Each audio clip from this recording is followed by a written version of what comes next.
Hello and welcome back to my Let's Play video series. Let's see, where were we last time?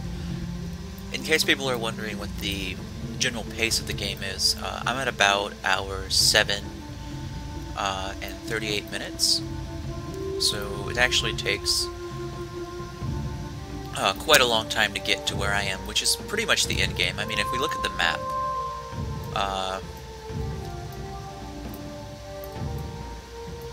I would say that this is probably, what, 40% of the map? There's maybe a little bit more over here, a few things down below, right there, and then some whatever's over here. So there's a lot probably left on the map, but I'm not sure how effectively the AI is using any of it. Alright, looks like intern is my only choice right now. Is this? They can actually have a enchantment. I'm gonna give them inspiration.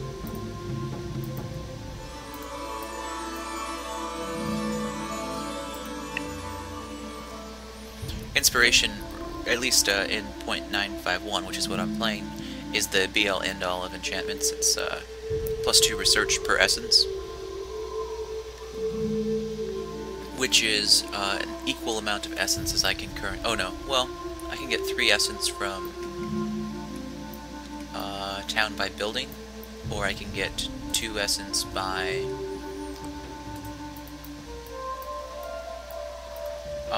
just doing the enchantment. So overall I can get +5 research per city without being a conclave.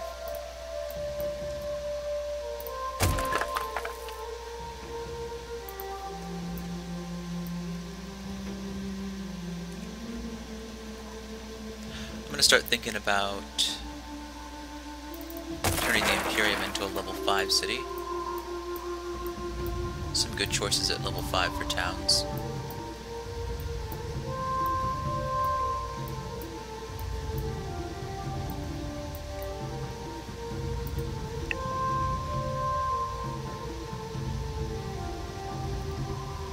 Right now the standard thing I'm going to be doing is just trying to fill in any strategic gaps I have in my military.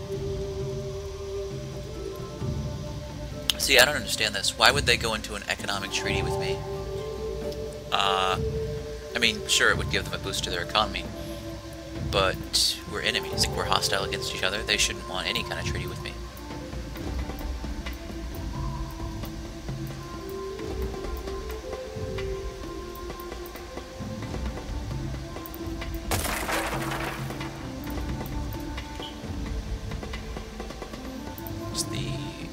Here is 3 materials. It's pretty strong, actually. We'll take logging camp.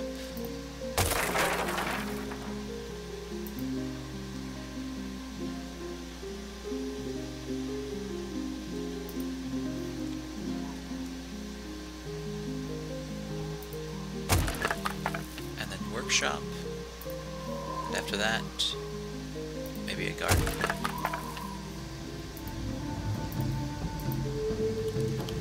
Oh, the Ravenous Herd came to visit. Let's see what we can do for Salmak the Blade. He's got a decent shirt, chain shirt. Let's do some boots, helmet, greaves, and bam braces.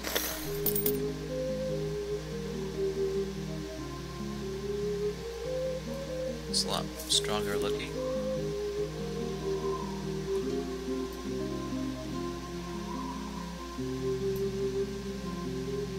(14 defense and 20 versus cutting.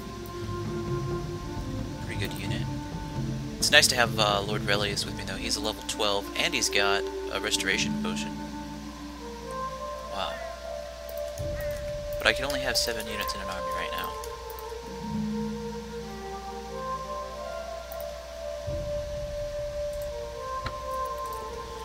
So Salmak is going to have to stay at home.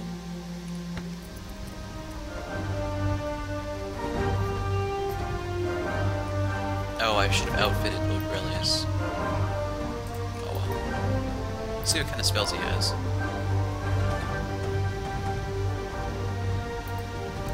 He's got haste.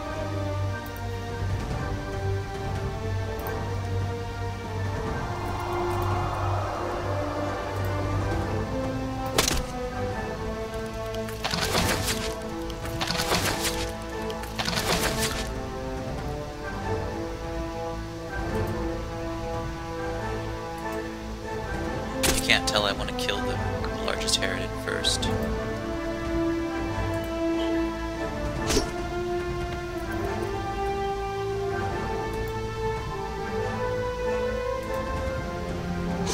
There we go.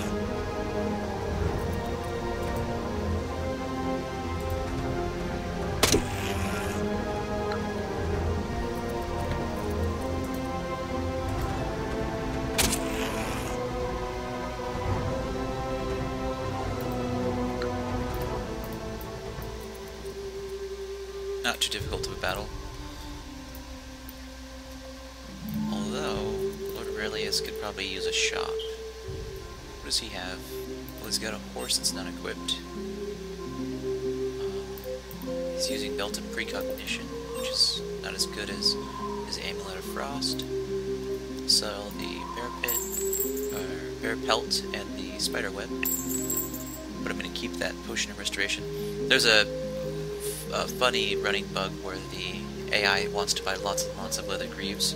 Looks like he only could afford 3 pairs so far.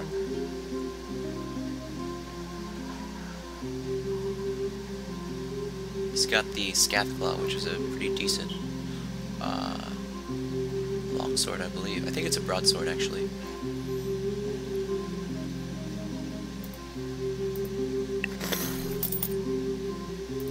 Helmet, bam braces.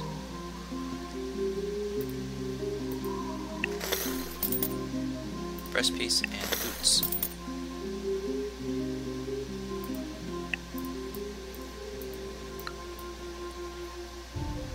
That's much better. 15 defense.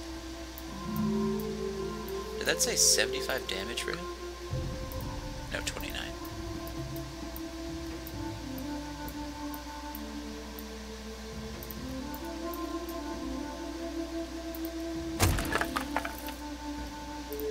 Command post 21. Should probably get mill first.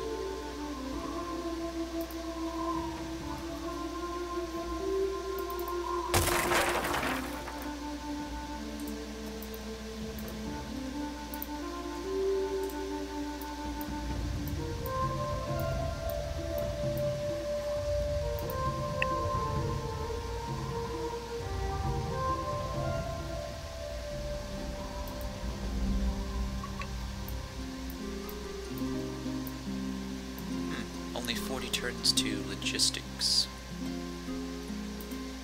It's a hard one to beat.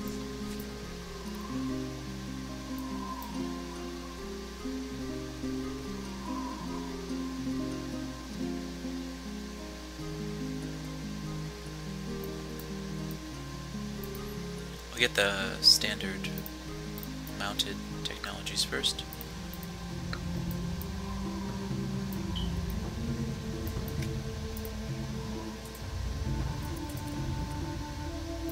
Also, I want to leave a small garrison in Thailand, and then go after some of those items here. Monk's Robe. Equip that.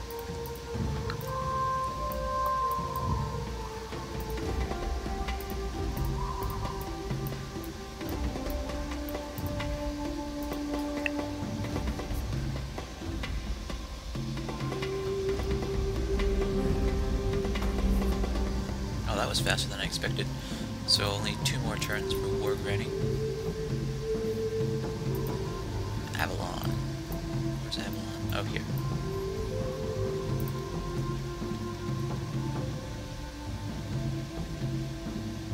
I need to build Uriog's Tower. It's an expensive one, but it's well worth it.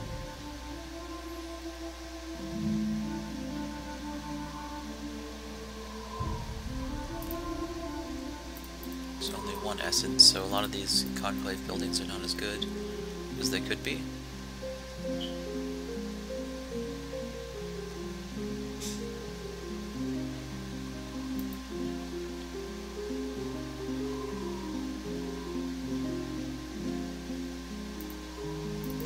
Looks like Shrine is my best bet right now.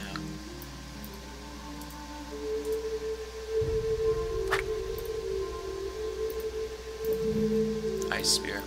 Unfortunately, Ice Spear is drastically underpowered and certainly nothing that you want to give to a hero.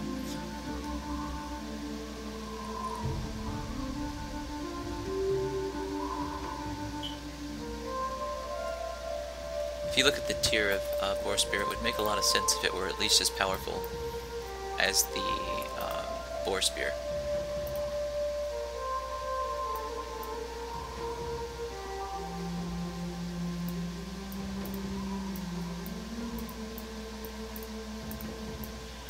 Production's really starting to take off at 10 fell.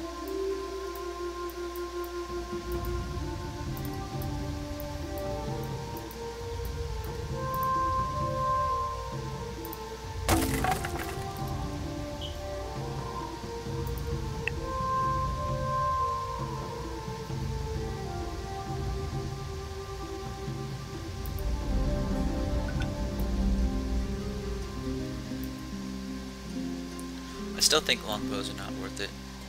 It's only +2 attack. They're still too easily countered. So I'm gonna go after logistics. I don't know.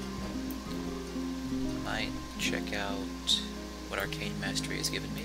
Oh, okay, so Immortal Codex, I think this is a bug, but it's only ever like 1 extra turn to get Immortal Codex because the tech cost is too low. I think somebody forgot a 0, or maybe even 2 zeros really. But I'm going to go after that because that'll be a good boost to my mana, which is already at 11 per turn, but you want that as high as possible. Plus 25 experience, kind of moot at level 13, but... Oh, actually that set me over, so no complaints here. Adventurer's Boon, Air Mage, Double Strike, Lethal. I'll take the boon.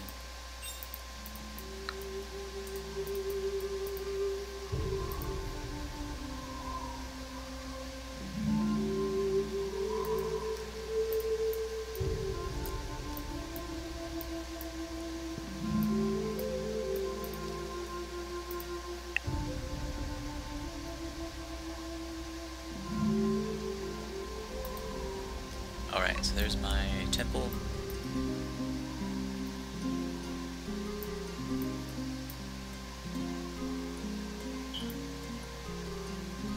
I've never really messed around with scions, but I doubt they pay off for 50 turns of research. Oh, the Black Choir. Light and Cloak of Fear. Cloak of Fear would be pretty much worth it. But the thing that's weird is Spell of Making is right at this technology, so if I was gonna get that, I could just win through Spell of Making.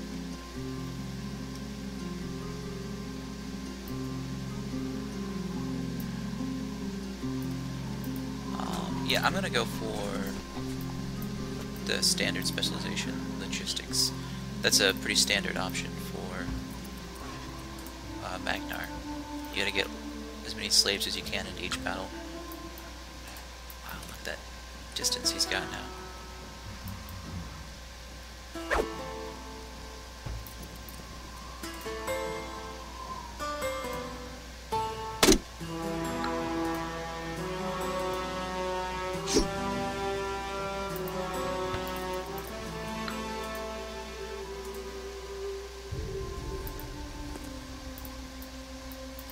Burning Dagger is an early game weapon, as I recall.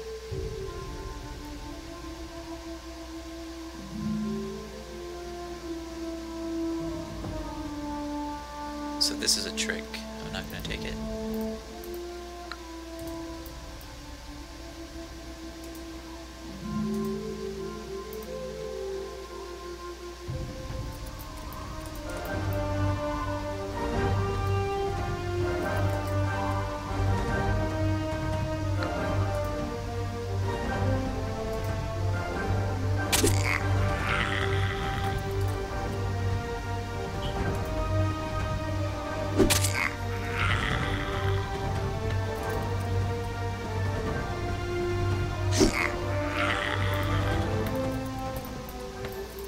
after those early battles against Paradin and Altar, I have a hard time enjoying any other sort of small monster battles that I'll be facing. In fact, I don't really see much of a challenge at this point in the game. I think I commented about that on the forums, but this sort of late game slowdown is problematic. The way I would fix it is by adding in a whole bunch of thematic, or maybe just one per game, thematic events that happen, where there's like, you know, some sort of overarching problem or struggle that the player must go through while playing the game. Like maybe Oblivion gates are opened,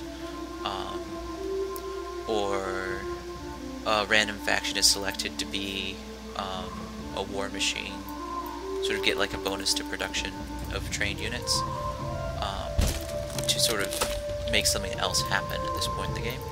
See, we're on turn 256, so if about 100 turns ago there was, you know, some sort of story that was added through random events, I would probably have something to do now that I've got some, what is essentially free time. I mean, you know, no one wants to attack me because I'm powerful. And the only faction that should be attacking me right now isn't attacking for some reason, and I can't really tell why. Also, I gotta say, there's a lot of wasted space on some of these stamps. I'm playing on normal density, and this whole area right here is sort of unrealized. There should be something going on. I'm gonna take out this slag. Slags are dangerous against my kind of troops, but I think we'll make it through.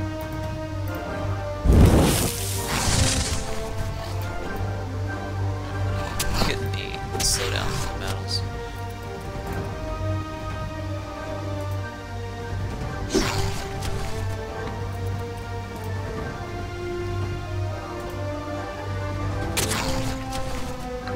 Oh, this would be a nice thing to teach the AI as far as tactical planning goes. You want to make sure that each unit gets as far behind the enemy as possible so that you can fit as many units around them as you might think. I think the AI is doing a good job of that, but I haven't really tested them on it. Discipline. Crushing blow. I'll take crushing blow. I like having that option. Garden finished, but it's not quite enough.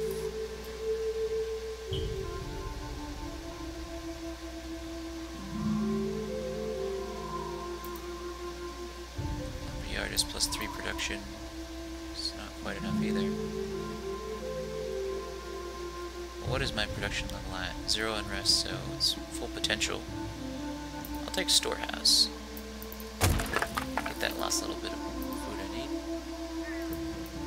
Command post is ready to be built.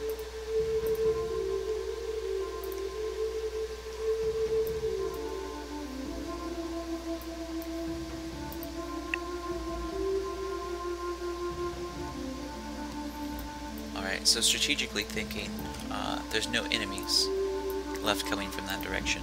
So I'll move Solmuk the Blade and his merry band of thieves all the way up to probably Raven's Heart. Or maybe I'll just camp them out here, because as soon as Tarth attacks, I need to take this outpost and force my way into this ravine here. That'll be my strategic holding point.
Furnace allows you to cast a free fire dart every 3 turns with no mana cost.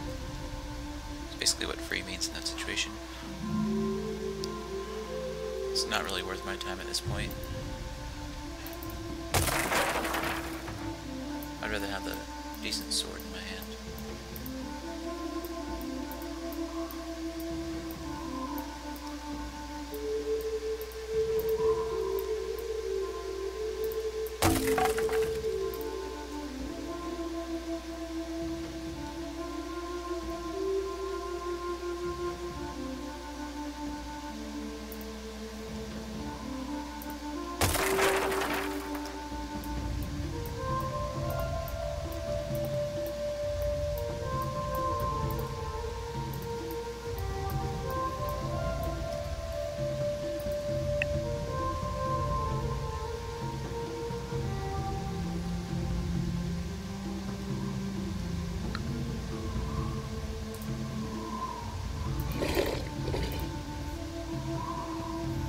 That's the one ring he already has. Or does he have 2 rings? I forget. Anyhow, he can't use that one.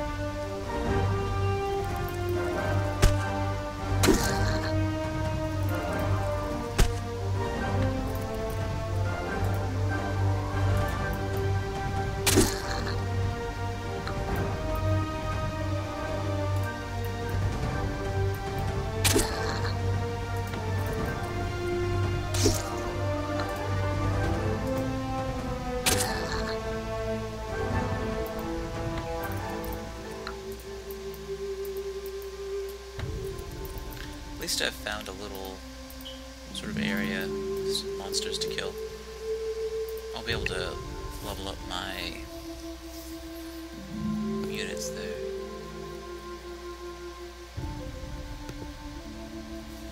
That army will probably end up being my most powerful army.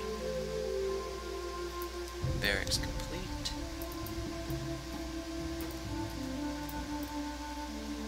Next you need probably command post.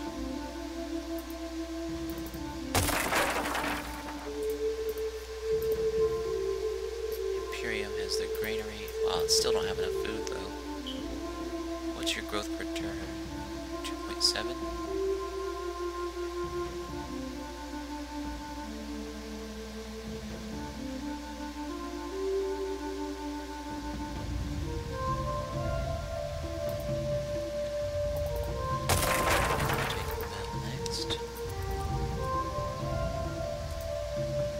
Keep in mind, the only reason I'm bothering with Mill and Mason, they don't give you enough benefits for what they do, but what they do give you...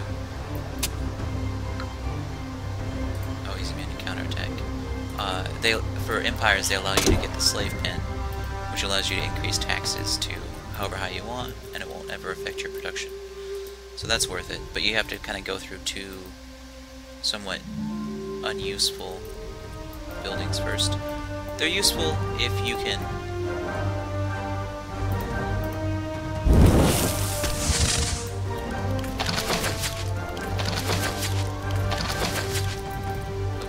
Oh yeah, they're useful if you can sort of manage... manage to get them early, then eventually they'll pay off. But you gotta build like 6 or 7 pretty large buildings before you start to see any kind of return.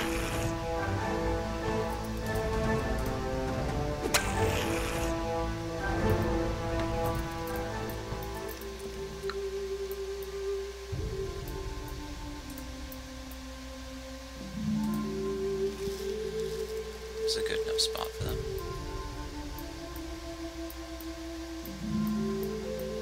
Oh, I don't like that. Okay, so let's check out their Spear Maiden. It's chain-clad, impressive, and they've got the boar spear. So it looks like we're on pretty much equal footing there. And then their skirmisher unit is your basic fire axe and leather. Alright. So that's a little bit dangerous. But I'm still gonna kick you out. I don't trust you at all.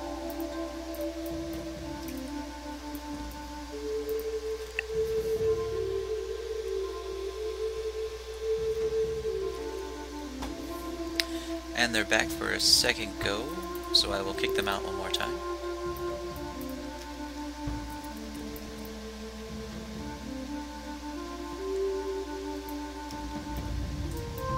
The nice thing about having this army go around this way is, I'm guessing they've got a city right here, and I'm going to hit it by surprise as soon as they declare war.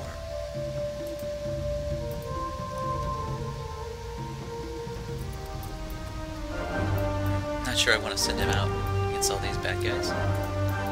Move over here. I've got Sunder. Are they considered elementals or beast?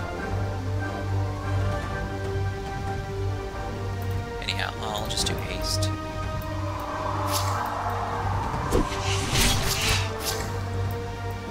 That was an AI mistake right there for keeping track of them. That unit should have gone either all the way over here or all the way forward, because it could either delay my main forces and allow them to gang up on my hero, or at the very least he could come over here and try and help attack on the next turn. But as of right now, he's in a useless spot. So close on that one.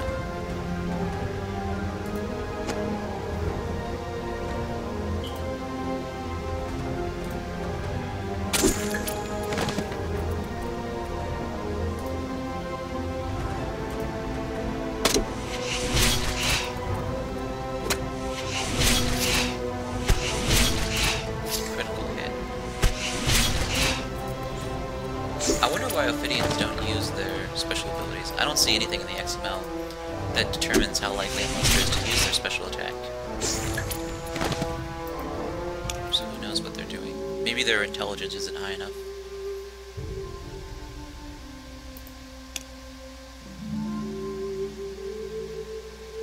Potential.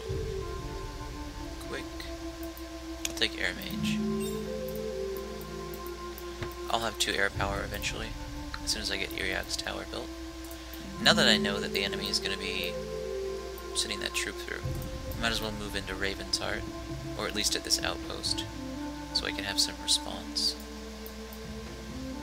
Oh, they made it through. They got kicked out on the other side. That was probably their plan all along.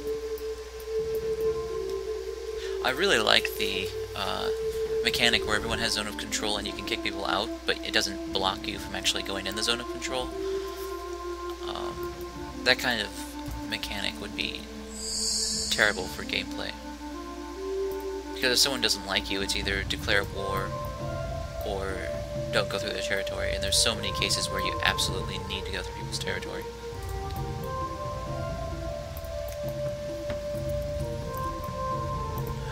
It's like they're just gonna walk through and declare war at any time. But if I declare war first, I'll be at a disadvantage.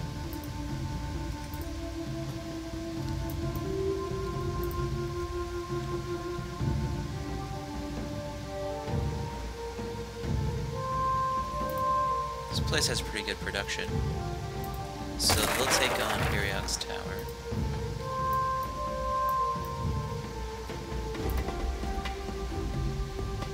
This is another problem I see. Sacrificial Altar is only available at Conclave. And if you think about that, it's messed up because... wait, what building did I just complete here? That's a real question.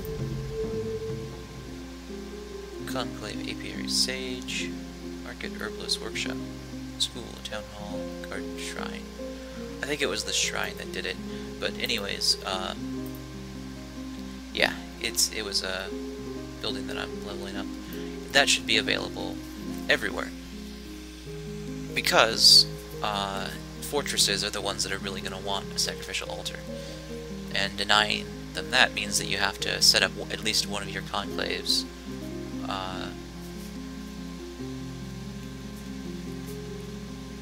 to work as a unit training station. And since there's not a lot of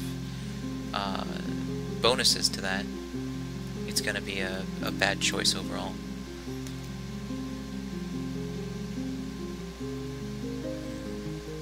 Temple of Essence, not really worth it. Apothecary, not really worth it.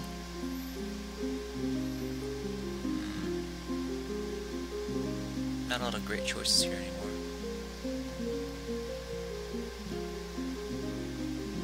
I guess I'll just do storehouse.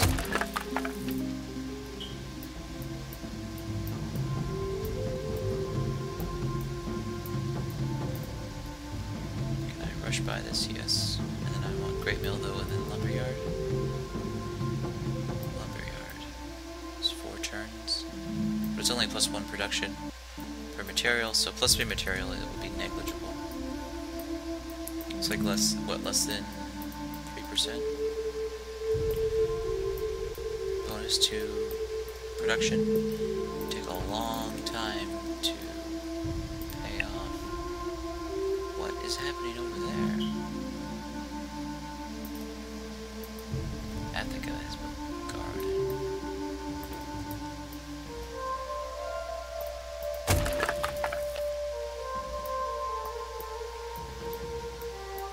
Trade with Yithril, I see.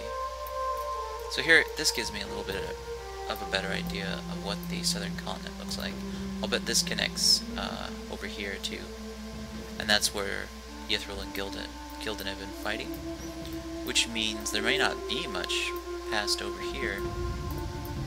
Because the only factions left are Tarth, Magnar, Yithril, and Gildan.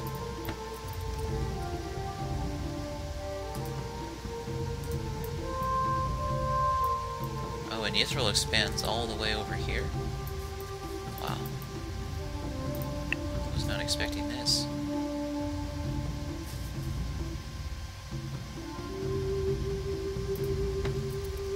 Oh, and one of the things I really like seeing in the game is a large desert area that you can't colonize, other than using outpost.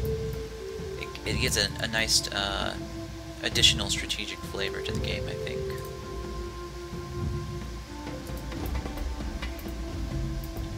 Safara. Low unrest, probably their own city. Standard conclave. 4 grain, 2 materials. Not a great spot, but it's, you know, if you can build a city, you should build a city, is the general rule.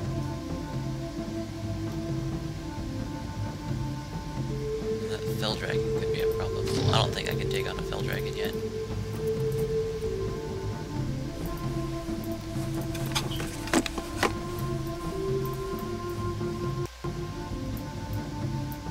I expected to see a Tarthan city over here.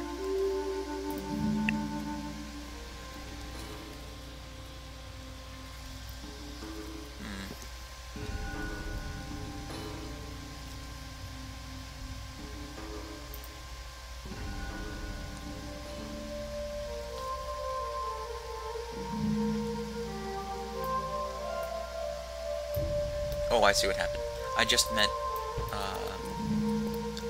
the Gildish Empire, or Kingdom, whoever that was. So now I have them to contend with, although they're at 50 strength, which means they're definitely losing the war against Yithril.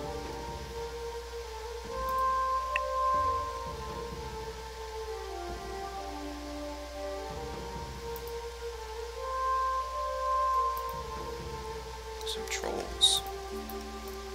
Trolls are easy enough to kill.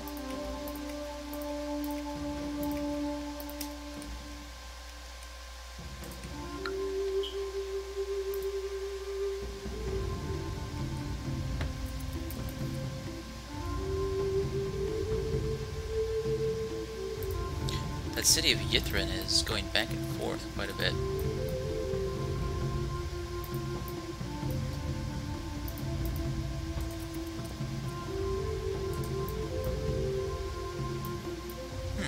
I was sure there'd be a city here, but I guess it's too barren.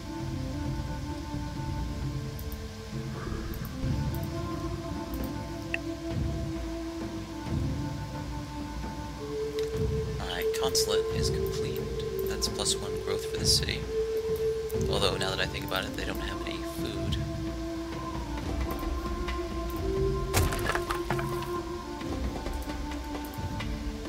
Gotta rush by that.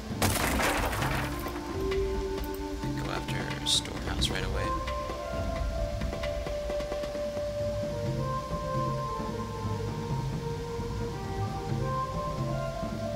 see the option. Maybe I have to wait one turn. Still 11%.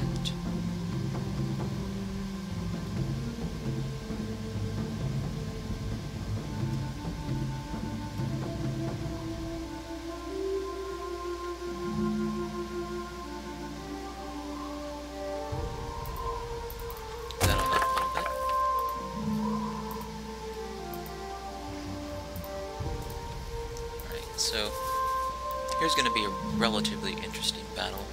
I have an advantage, though.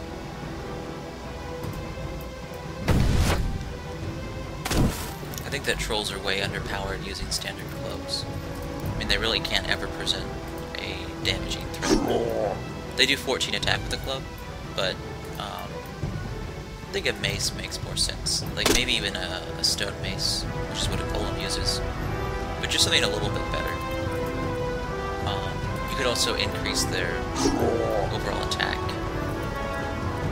But actually, now that I think about it, their biggest flaw is still defense. They've got 0 defense.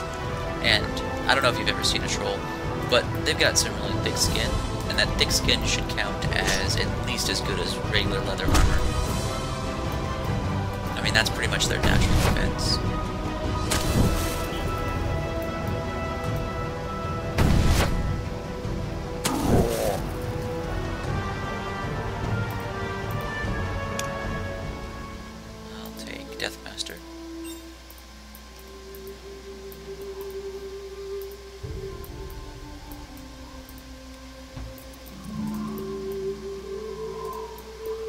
So there's the Tarthan territory.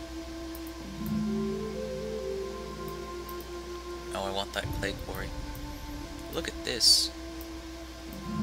Surprising that their nearest city is all the way to the west. That gives me some very important tactical information, or strategic information, that probably shouldn't be visible to me. Because now I know exactly where their city is.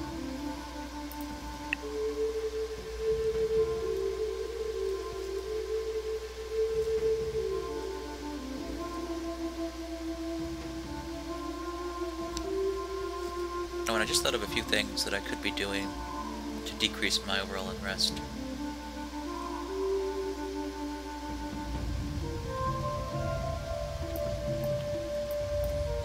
I'm gonna move forward here. I want to see what's down here. Probably a ruined city. Oh, look at that. Queen Persephone.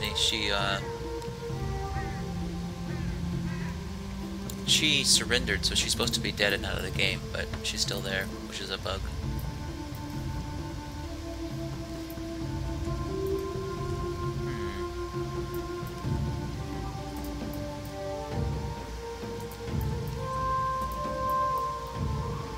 I wonder if she'll kick me out.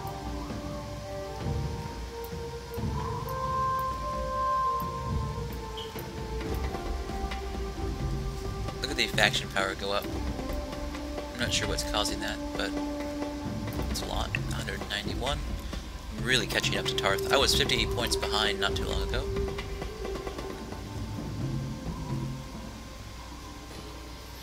They want an economic treaty. Agreed.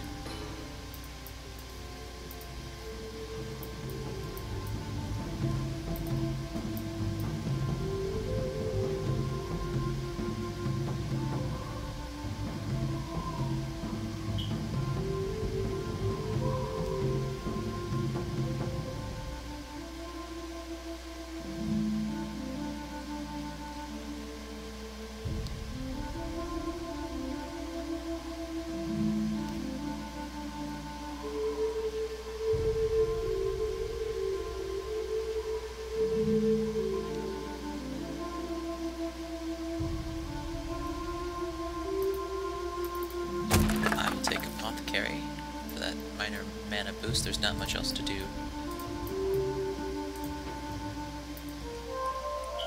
I personally will enjoy this, although this area is a lot smaller than I thought it would be.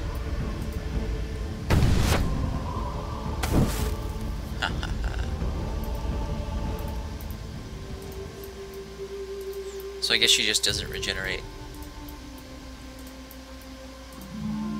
Wow, there might be a area for a city all the way at the end of this, but I would need Earth 5 to get to it.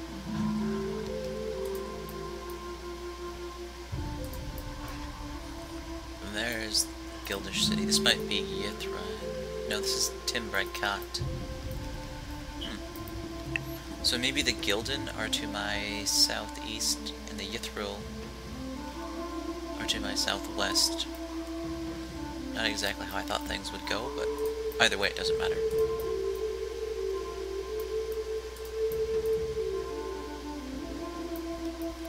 This is a weird stretch.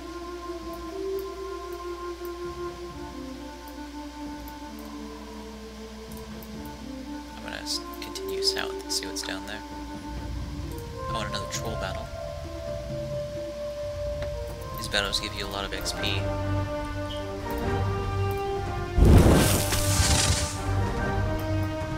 And they're not very difficult usually.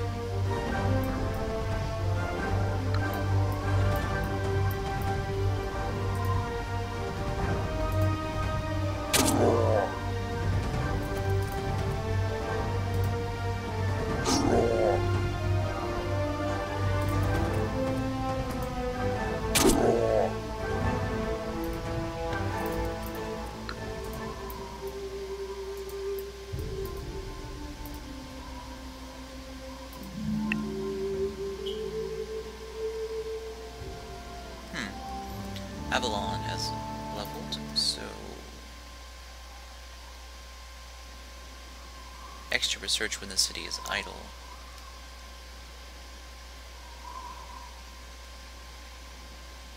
Plus 20% research and access to scrolls.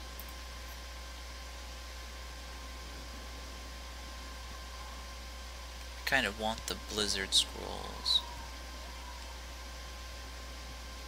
but I don't need them. I'll take the essence boost. I mean, you pretty much always take the essence boost in this game. It's so powerful. It gives me an extra enchantment for the city. And I will use Sovereign's Call. Wait, what is your grain at? 6. So yeah, you just need Sovereign's Call.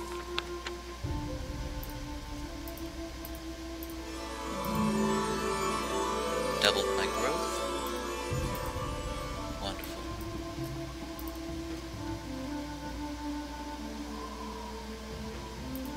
And now that I know I'm going to grow a lot, I'm actually going to switch up and do, oops, granary first. By the time granary is done, it will be needed.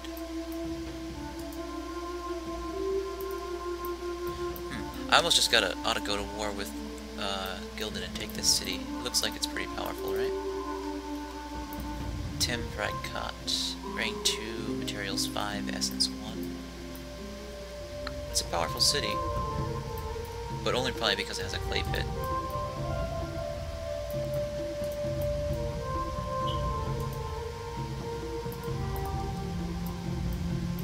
I should start building some outposts next. That would be the next logical step in domination. At the guy's storehouse. How quickly can you build me pioneers? 6 seasons, that's acceptable. I'll start with 3. Done. How much does Yithril like me? They're cool towards me. It's fine. Ah, that's not what I wanted.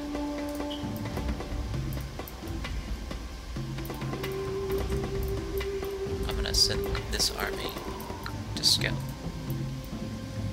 Maybe take over the wildland. Just to solidify my magical abilities. Oh good, I can get a Ravenous Harridan battle out of this.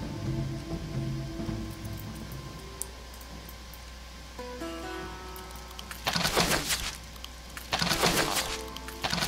They webbed a ton of my troops. This could be a problem.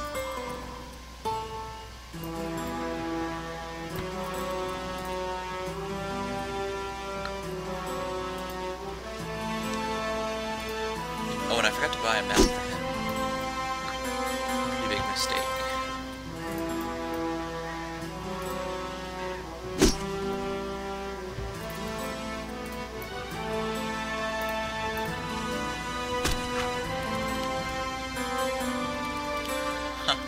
can't even hit me. It's sad.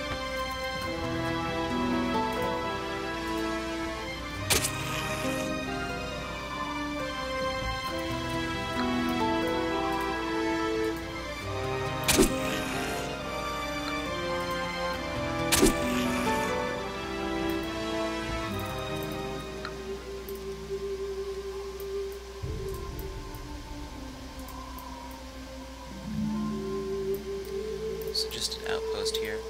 Might sign a non-aggression pact with these guys. 118 Gildar.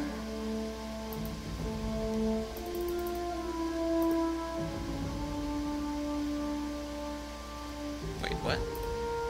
It's 118. Why is Gildar valued at twice?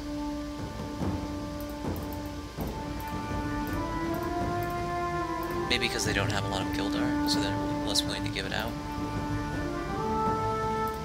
Oh, I don't mind. Or it could be because they have so much more influence than I do, so they're getting a better deal. That's probably it. I know there's some changes to influence that I haven't fully realized.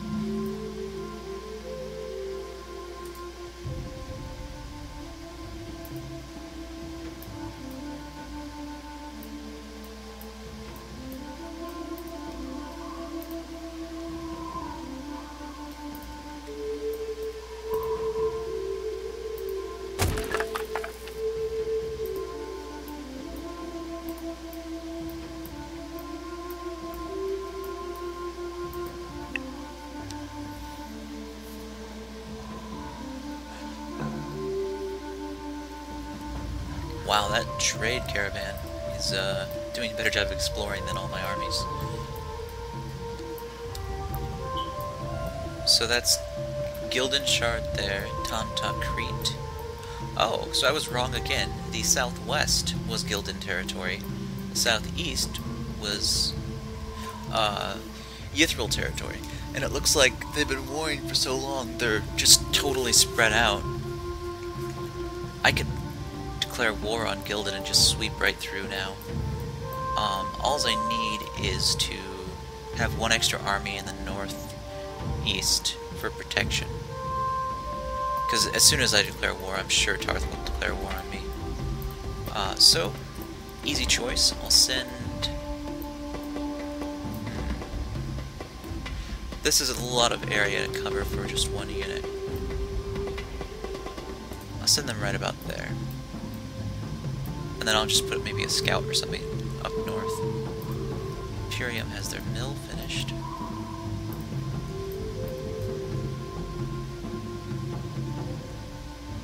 Slave pen.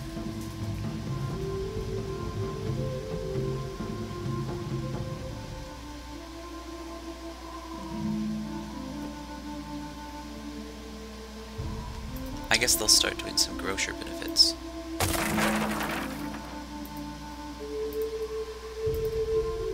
Did I just say my non-aggression pact has expired?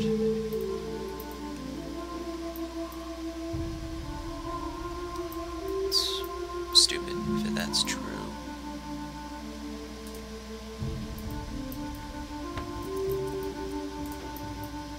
Alright, so strategically, actually, all of this area can be held by that army. So Lord Relius will actually be better off right about there. So because he can do Kurgan's hold and Imperium at the same time. And I can actually go on the offensive over here.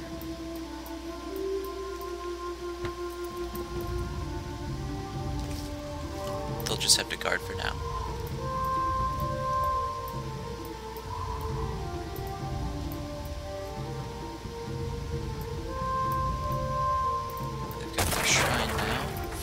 Production. Pretty much double what any other of my cities can do. Air Shrine.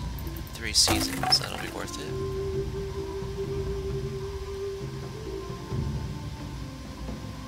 Storehouse.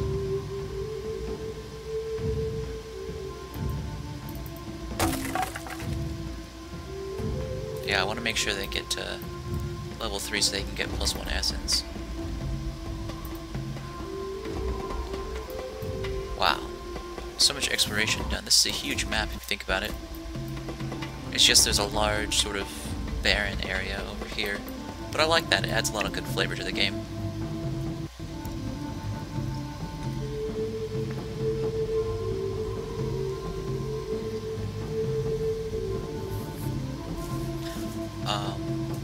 One thing that is odd is that I'm able to, like, I've only got +2 metal and crystal per turn, and I'm just plugging away.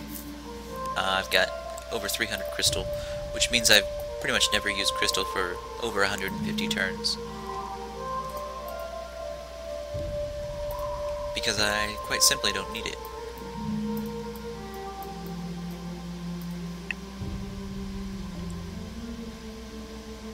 Oh, there was the thing I wanted to check here. Do upgrade. Choose high tower. I want to see what happens when you put a high tower on top of a, like a Empire high tower on top of a Kingdom outpost. Switch to the high tower first. Air Shrine, Town Hall, no construction here. And this is a conclave. So they need to get to level 3 soon.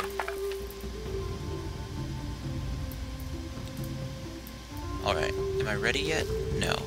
First, Altar needs to get to their position. I like watching this, it's like a board game. Watching the auto move. My little pawns moving back and forth.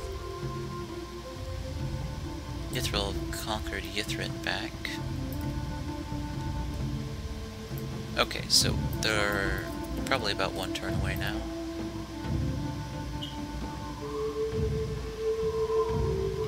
Yeah, they got there. Wonderful. So let's see what happens.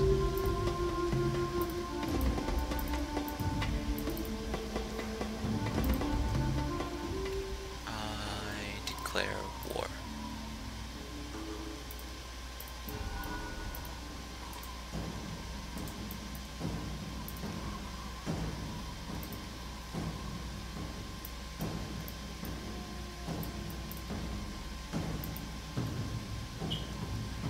$451 Gildar for Great Mill. Purchase that.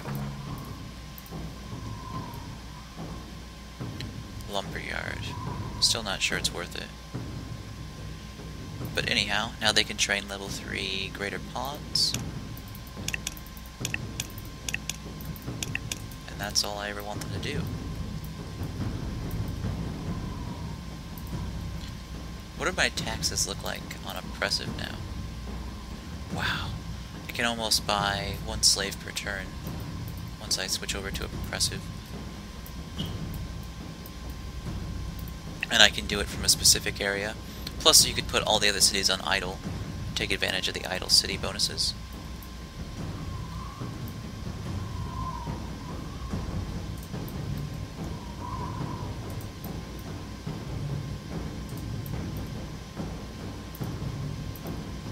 Guard. That's going to be done next turn, huh? Oh well. Pretty much it doesn't matter what they have in their cities. I will always be able to defeat them, I think. So let's see how long it takes Tarth to feel like war is prudent. Where did my... Were they in Kurgantold? Yeah, they are. This smaller army I'm going to set up probably here.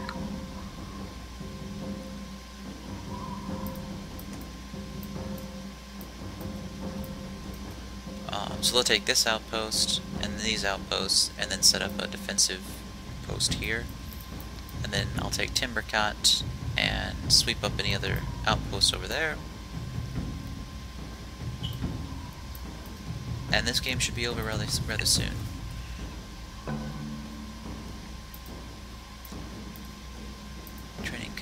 In Attica.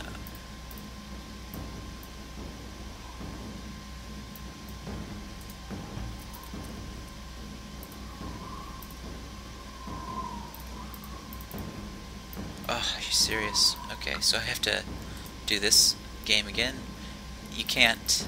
This is another bug that I don't think they've fixed. You can't see what a high tower gives you. You have to bring a unit over there to explore it because sight radius doesn't increase for some reason, along with everything else. Magnar's army should be able to attack. Oh, next turn. Alright, let's check out their draw guards. Oh, it's just a Warhammer unit. And their archer is just a short bow, so they don't stand a chance. Alright, if Tarth is still gonna wuss out.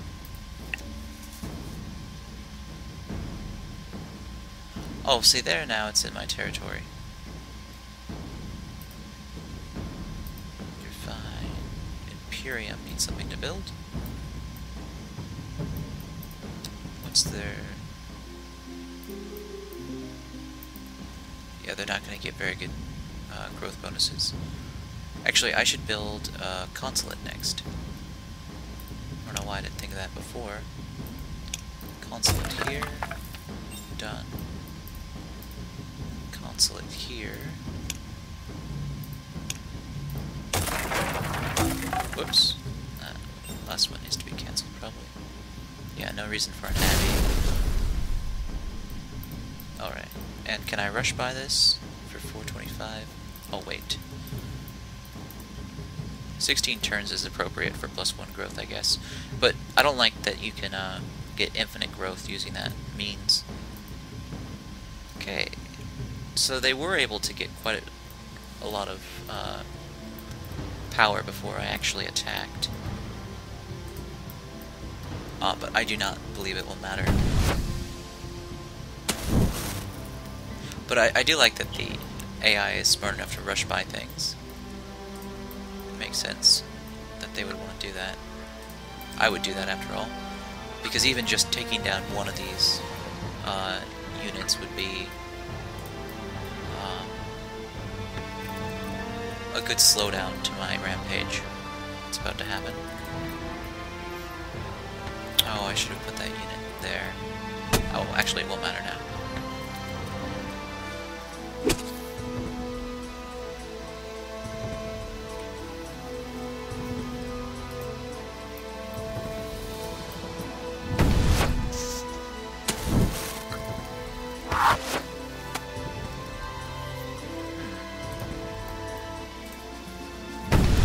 No reason to move him forward, other than I don't like the screen to snap back over there every time it's his turn. He'll get a lot more turns than anybody else.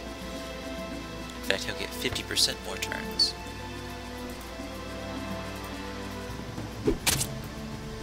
Getting that animation slow down still. But this is a .951, so it's not supposed to be fixed here.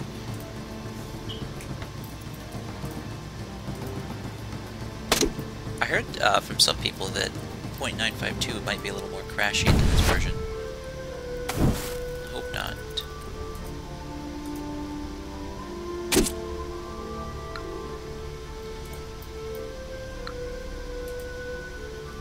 So one thing I'll say for thinking about late game is Gildan is a great example of a faction that just couldn't keep up. Nor should they, because they've been locked in an eternal war. So you would expect them to be significantly weaker than me, which is why it makes sense that they're using parties and like I think a 4th tier weapon technology. Anything better than that wouldn't really be fair, because they're not doing as well on the strategic map as me, so why should they be more powerful? But I'm excited to see, or a little bit worried to see, how Tarth is faring, because they haven't responded the way they should have been, and I wonder if it's because they have a lot of weak units and their faction power is coming from pure numbers.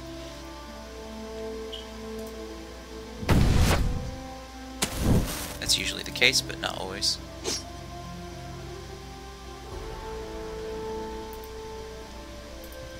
Okay, so that territory is mine. Construction will be do Shrine. Bell Tower's cheaper though. Oh good, and I can do a Death Shard.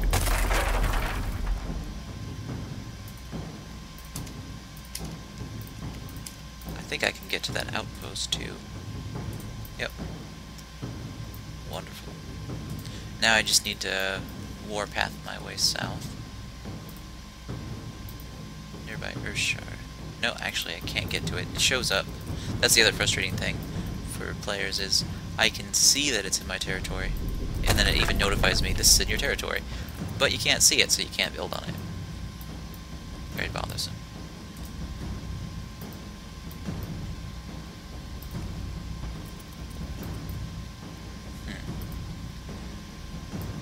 So I'm stronger than them in power now. They're still hostile.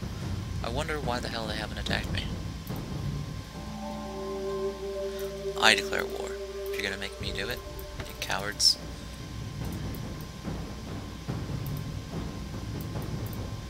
Oh cool, they have wilding warriors. This is a great idea that you get one of the kingdoms bonuses is instead of ogres and trolls they get wildings. And so, you know, they have this sort of like mercenary, not quite human unit on their side. The problem, though, is that these are the weakest units you've ever seen. They use a crude spear, that's 4 attack, 33% armor pierce, minus 10 accuracy. They're vulnerable to cold, 0 armor, just, you know, the most pathetic thing you've ever thought of as a unit. They're okay, arguably, to garrison or take out small animals, but is that really what we want to get from lairs that we build on? I mean, we're spending a lot of influence to get those, and you get, like, what? I think this is probably all you get, is about, yeah, 4, I think it's 4 to 6 wilding groups, and it's not enough. Wilding should get maybe half the defensive leather armor, and they should get boar spears. Plus maybe you should get 1 party of wilding riders, or something like that. Just, you know, a little more polish to that game concept would be nice. And it doesn't have to be overpowered, but it should at least, you know, in the early game be very valuable, and in the mid-game be relatively useful for something like guerrilla tactics. But as it stands, it's just slightly weaker than you would expect. Would be how I would describe it to people. But once again, that's one of those things that bothers me personally, and is something that you could argue either way. Like city defense. I want city defense to be much stronger in the game than the developers want it, so, you know, there's nothing I can do about that, except I can mod it out. And I actually have a running balance mod that I update every time the game updates. Tend to play that one more privately because people who are watching these videos would probably rather watch me do things that they can do instead of watching me do all these fantastic things that don't happen in the real game. Like getting to train ogres in my most recent thing was amazing, because you could, as many ogres as you can get, you can make a super powerful ogre army. But it just takes a lot of resources and technology to get to that point. So this, they're doing 1 damage to these slaves, and slaves are, you know, called slaves for a reason. Humans that were too weak to die for their own cause. That's how I see them.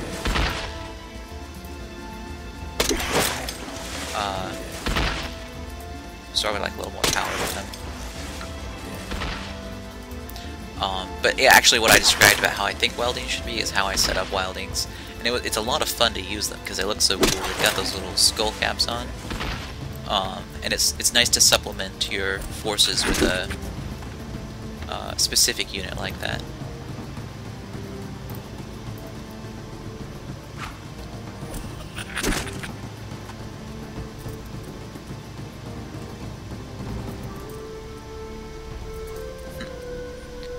It took a long time to kill. He was in a great spot. Evoker, Rage, Resistance, Strength. I'll take Strength. Oh, I still haven't shopped this guy yet. He needs his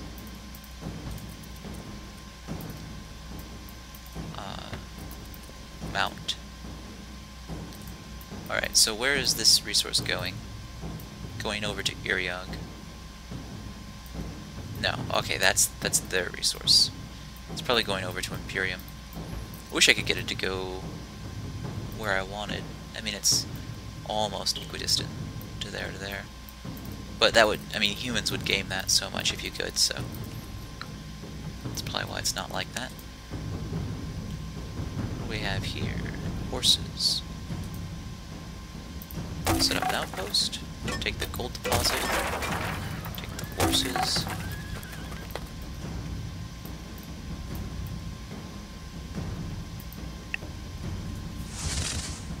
Oh, whoops. I have a conclave that's idle.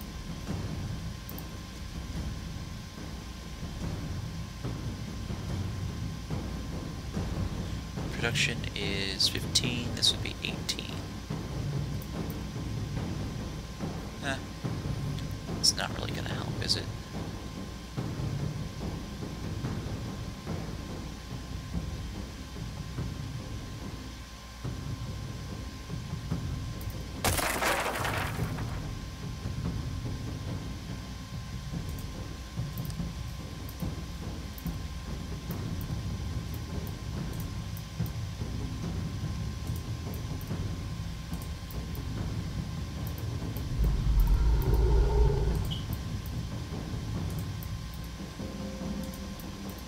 There's Yithrin. This city has gone back and forth so many times.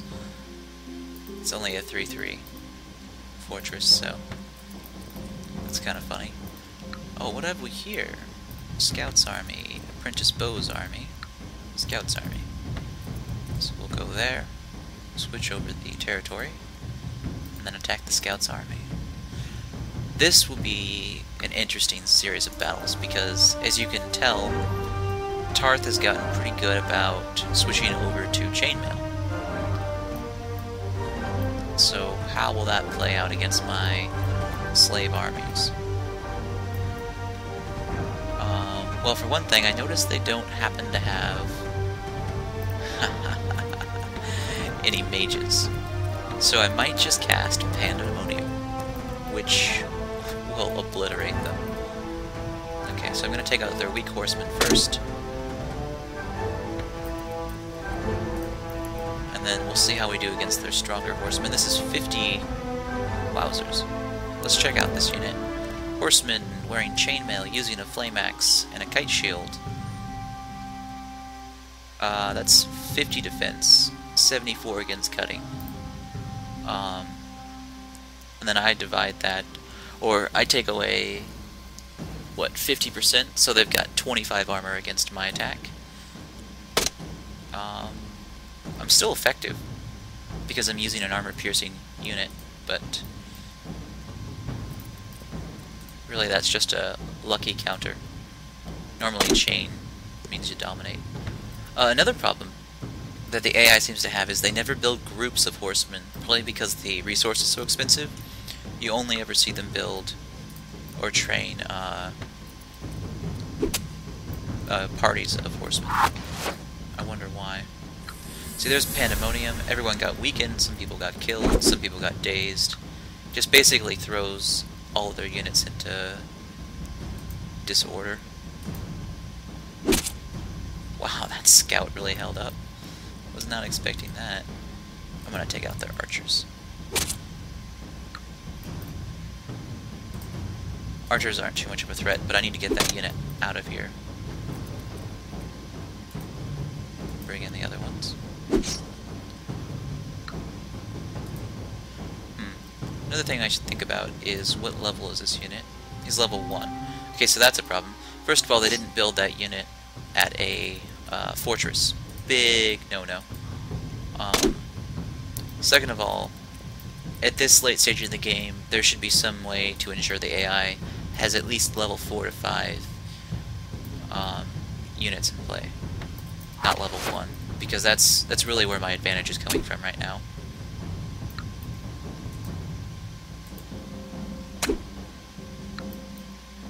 See, that cutting attack only did 5 damage because they've got such great defense against it.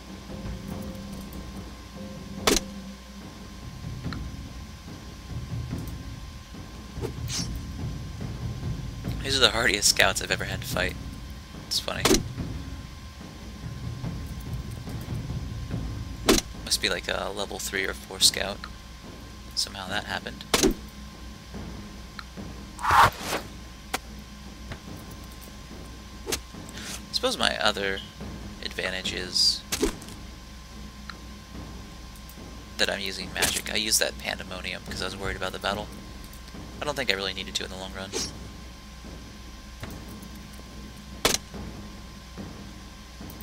But they could have been twice as strong and I still would have won because of that. Alright. Those troops will march to their other outposts.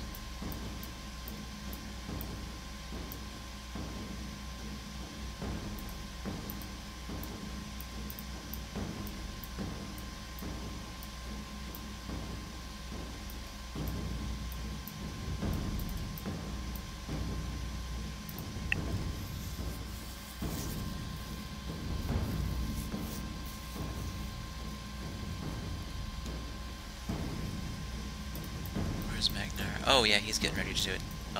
Finally take over Yithrin. Once and for all. I was really interested in watching the back and forth of this city.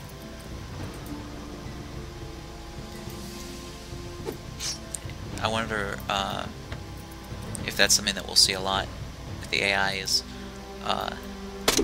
raiding parties taking over these smaller cities quite often. I hope so. It adds so much to the game to get that feeling of sort of back and forth between your rivals.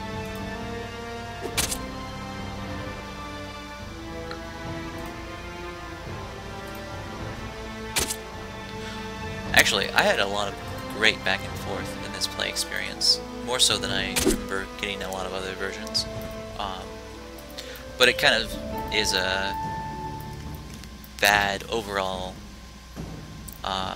description of the game because most of my troubles were for me forgetting to get blacksmith early. That was a pretty big problem in my strategy. I don't know how I forgot about that.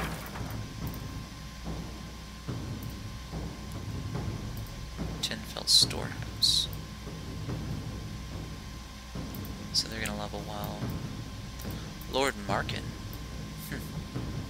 Did not expect to see him over here. Let's see what can be done about that. City Curse. Other Dispel Enchantment. Summon Imp. Unit Curse. Freeze. So he'll be stuck for a while. Hopefully long enough. Where did that enemy army go to? They're probably heading straight down this road. Yep, there they are. Oh, I kind of dug myself into a hole there. All their armies are moving much faster than mine. If I would have realized that, and how many were in the tile, I would have done Tireless March. I also would have set my unit here on defense, so that they'd have to go around.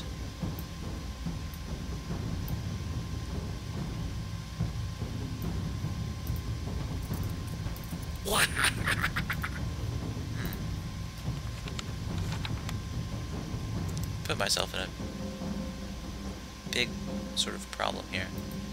200 mana for Firestorm.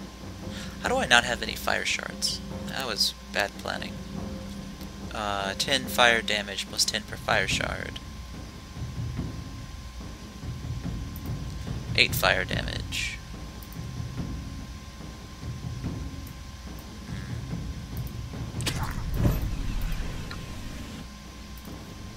I think I can cast 2 of those.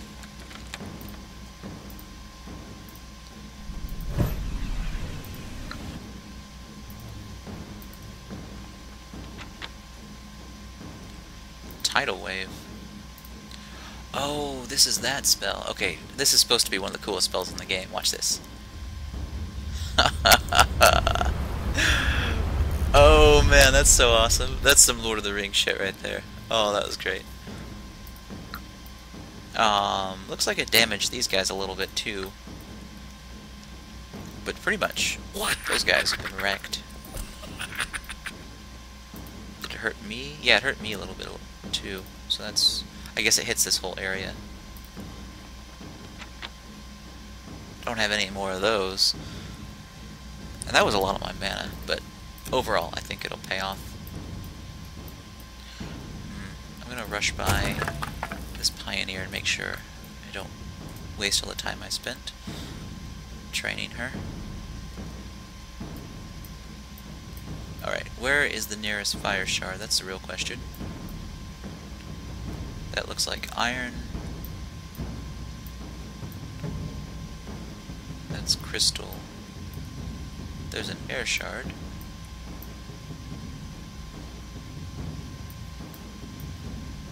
No fire shards in sight. Unlucky. Oh, there's one. Okay. Actually, I can get to that one through other means. Okay, so I guess, right about there is the fastest way to get to another shard.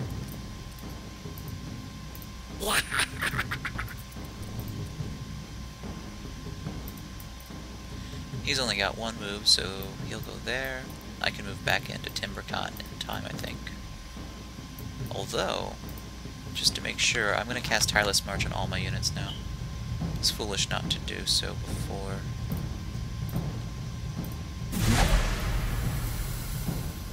And Lord Relius.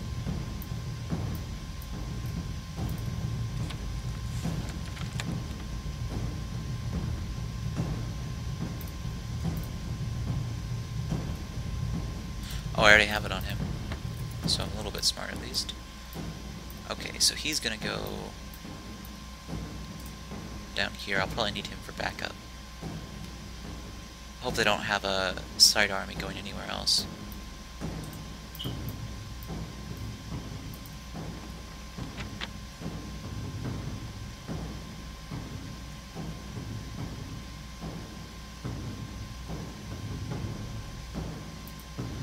Everything else looks pretty good. Oh, okay. He needs Tireless March as much as anybody. And I'll shop for him, give him a horse mount.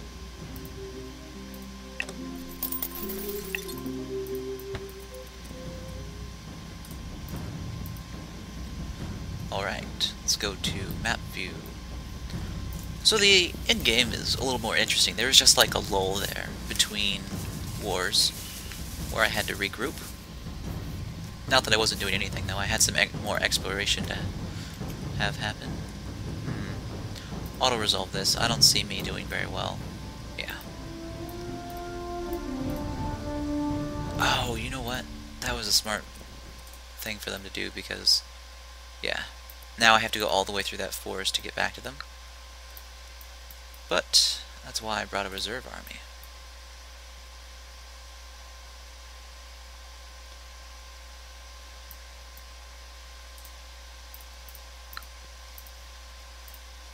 So now I've got them surrounded. Good on me. Okay, let's do this.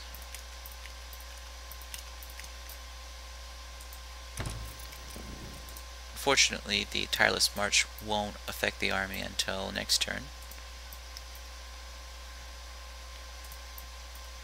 Ah, darn it. If I would have had them exit the city, and then cast it, or cast it and then exit the city, which you can do with zero movement, I would have been fine, but I forgot about that little problem. Hello, trolls. So what's the fastest way to get there still?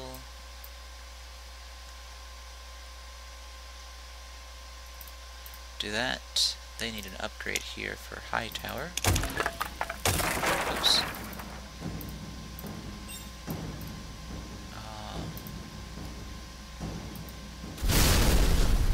High tower, which will move to the front and rush by.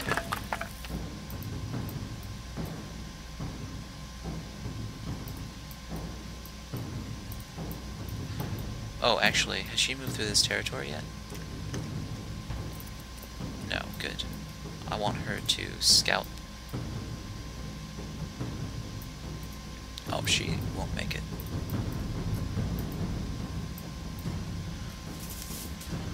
Darn it, Lord Markin's gonna attack that city, and he's got 117 health.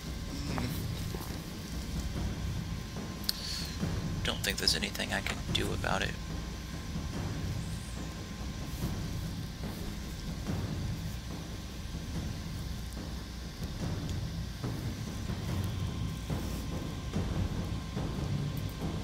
Yeah, even wall of fire wouldn't really affect him that much. Alright, next turn. It's getting a little bit hairy, but overall it'll work out fine. Auto-resolve battle.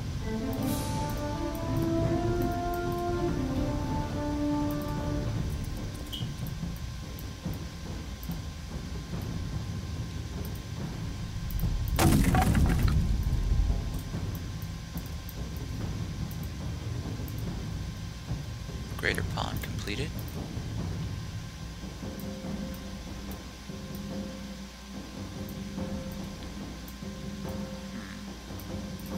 This isn't right. Oh wait, yeah, I have that outpost, so that is what should be happening there. I'm gonna leave this pawn in Kurgan's hold for defense for now.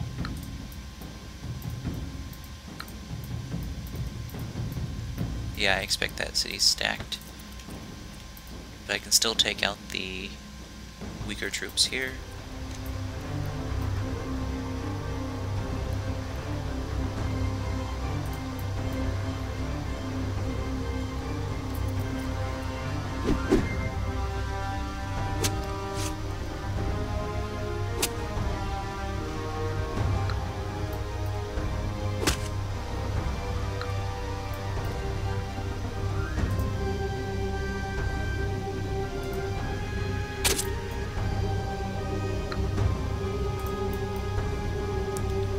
My charge ability is paid for itself time and time again.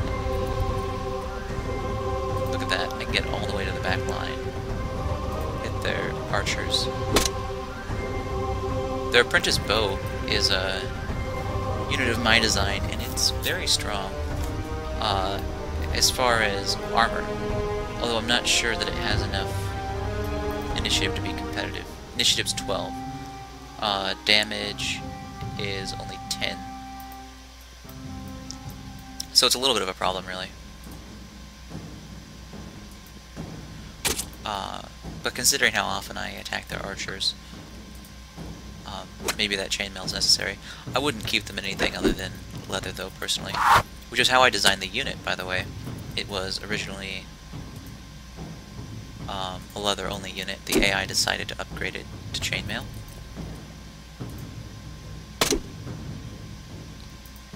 Didn't help.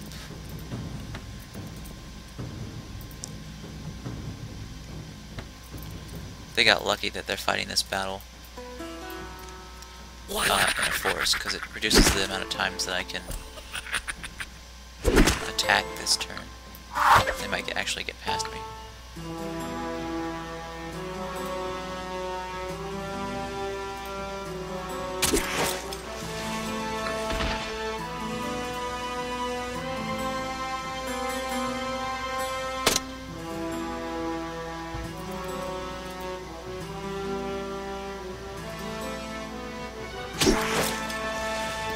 Rangers is another unit I created for Tarth.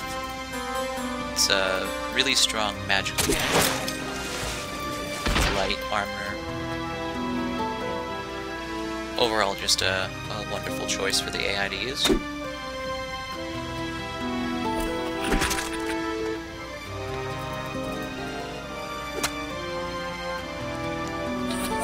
Keep in mind, I spent a lot of mana to make these battles short and sweet.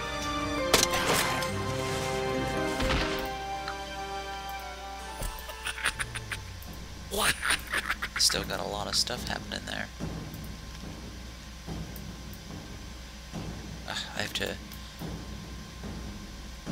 Wait. Why would that forest take away 3 movement? Oh well. I thought I was at 3 of 3. Troll battle. Oh good, I got that clay quarry I wanted. I'm gonna play this one a little bit safe. Hit the minor trolls first. They do about the same damage, I think. Oh no, he's got a maul in his hand, doesn't he? Whoops. Hit him first. There we go.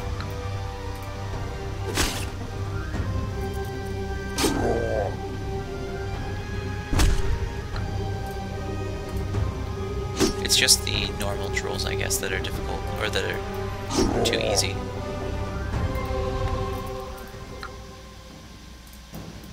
Oh, and I can still get the other outpost in a timely fashion. Yes!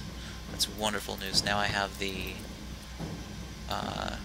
fire shard I wanted. Okay, so now I'll move Sawmok to defend my Heartland area.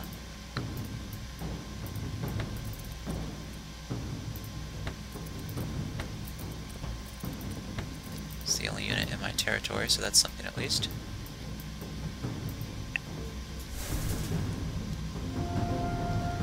Tinfells upgraded. I'll take the Oracle for +1 essence. Wow, they're really getting far.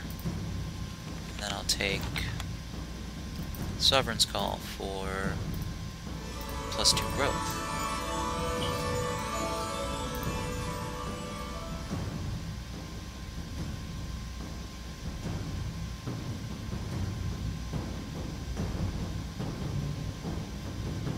Granary and 9 Seasons. And then after that I'll have to research Scath Pit.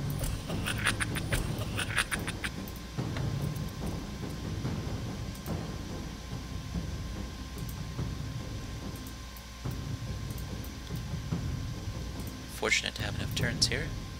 I can at least kill one of them.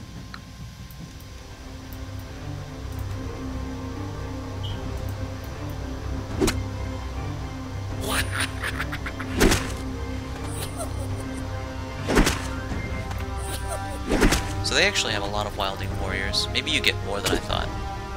Maybe you get like 9 or 10 of them. But I would still rather have fewer, more effective wildings. Because, you know, with those crude spears, they're just never gonna pose a threat to anyone. And keep in mind, I'm only using, let's see, pikes and leather armor, or boar spears and leather armor. So it's not like I'm at a super high tier.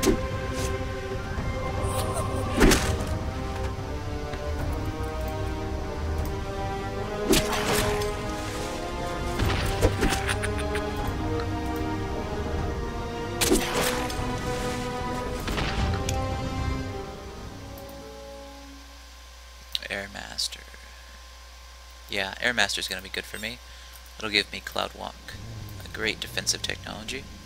Oh, and here we have Anna's army, which means everyone else here is a level 2, level 1s, and a level 3.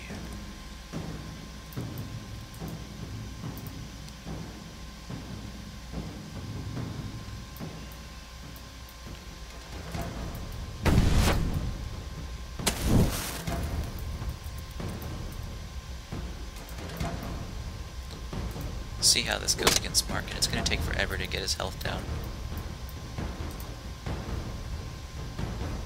And this isn't exactly the best battlefield to try and do it.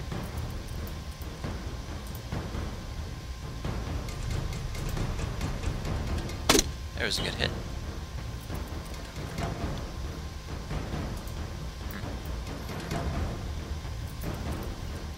Oh, there's a good... okay. I was afraid I wouldn't get any more attacks this round. That one might have been better placed.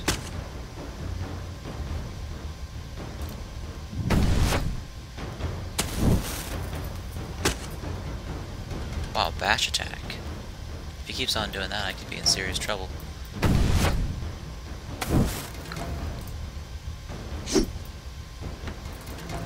But once again, I have the numbers.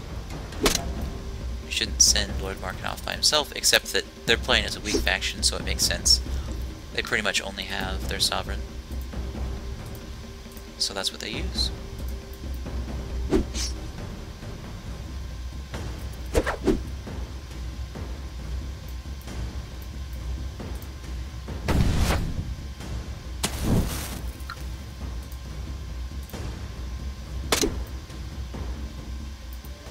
Not bad, 54 XP from killing him. And I get my city back.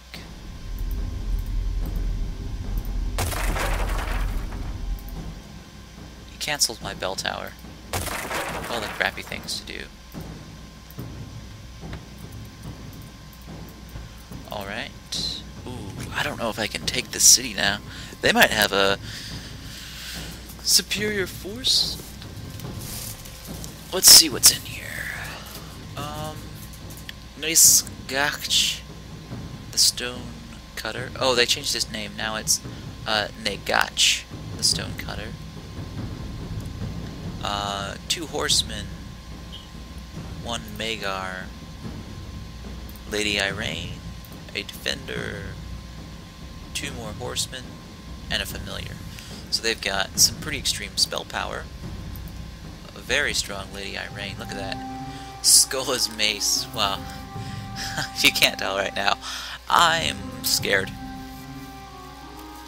Skola's mace shrinks its victims for like, I think 2 or 3 turns. What else does she have? She's got that impenetrable plate cuirass, which is just ridiculously strong.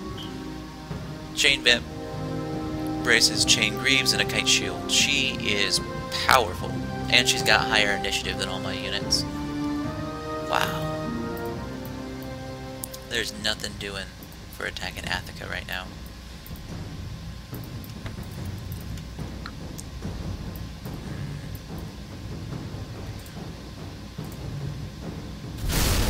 This I could do is kill his outside horseman.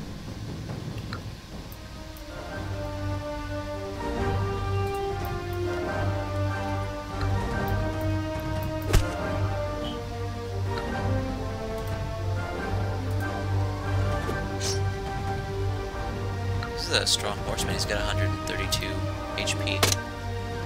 It's a shame to lose it in such a weak battle, but it couldn't fit inside the city, so I understand why it's here.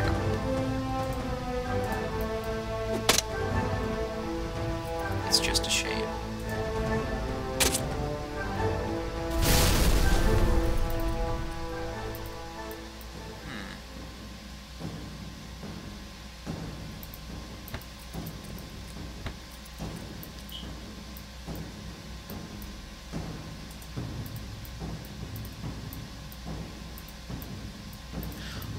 So, I'm thinking that the way to do this is to sacrifice some of my greater spear or greater pawns in a pre-battle before the main battle. But first I need to kill off these units and really be able to focus here. Level 12, level 9, level 10, level 4, level 20, level 15, level 3, and level 2. That is exactly what I would expect from someone that's at 173 faction power. They've got a really strong stack of doom there, which is something that I've been begging for the AI to learn how to do, and it seems like they've learned how to do it.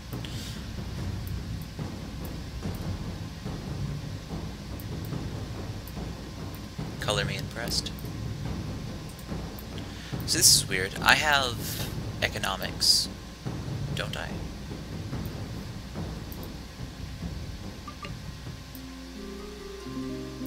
Yeah, I've almost got logistics, but I've got economics. Isn't that the build road feature? Granary, treasury, outpost, army.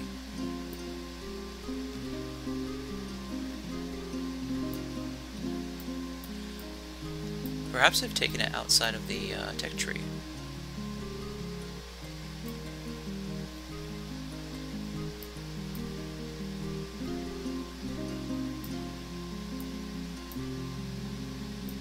Trading.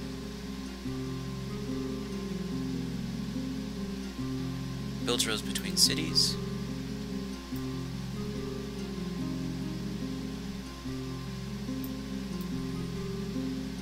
Oh yeah, roads to outposts. And yet, some of my new outposts are not doing it. That one did.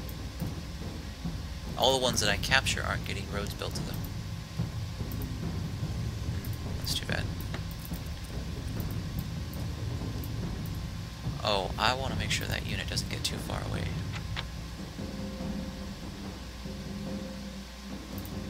I can't freeze this turn. What did I freeze?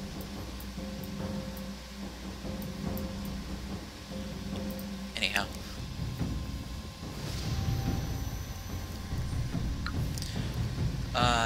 Settlement of Tenfell is under attack. That's not good.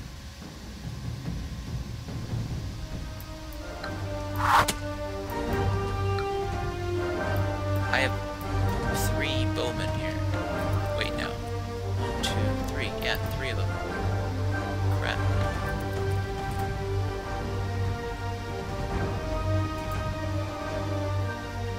Huh. Still using warhammers.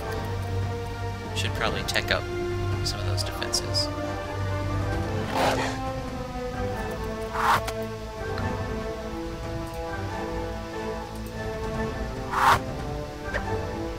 Damn it, I know better than to use that. It's that. I should check before these guys die what kind of bow we're using. Oh, that's not good. See, this crude short bow is supposed to be a short bow, now that I've researched short bow, I believe. Because crude short bow pretty much only does damage to things made out of paper. Like if you have paper armor, you can do 1 point of damage to paper armor. It doesn't do any damage against regular paper, just paper armor. And then people who already have open wounds, if you get a short bow bolt into that wound, it'll do 1 damage. So you'd think that they would let you get short bows once you research the short bow tech, but it doesn't look like it's upgrading. Pretty sure that's a bug. But this battle doesn't matter, I should just resolve it.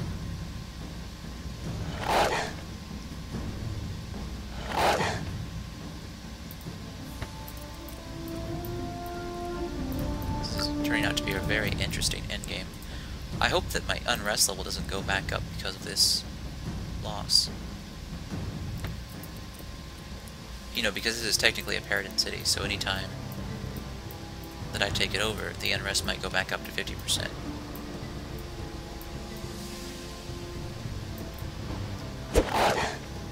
Goodbye, Anna.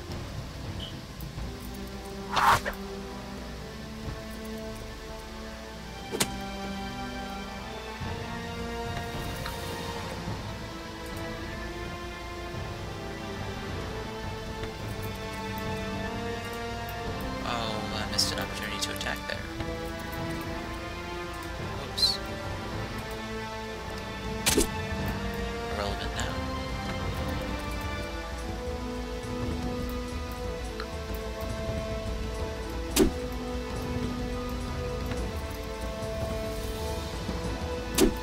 Critical hit. You're welcome.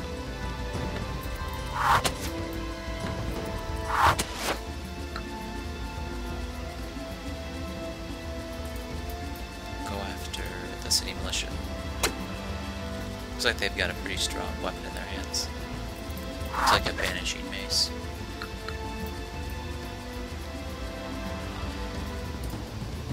Suppose I'll send one over here.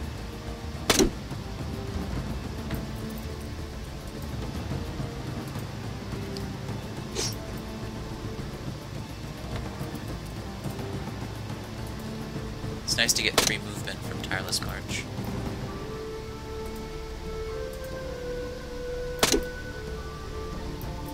Greatly increases the power of my pawn.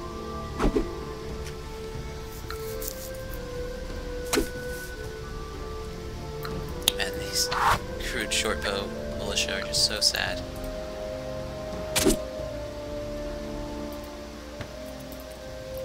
Okay, Okay, so let's look at the unrest now. It's at 22%. Why? Occupation penalties back up to 50. Suppose that's alright. But I think that once a faction's destroyed, it would make more sense to me if their people gave up and switched over to your rule. Or whoever's rule owns them again. Maybe that's too much to code. Magnar City 10 fell. Okay, so I got this one back at least. I forget what I was building. Probably a granary, right?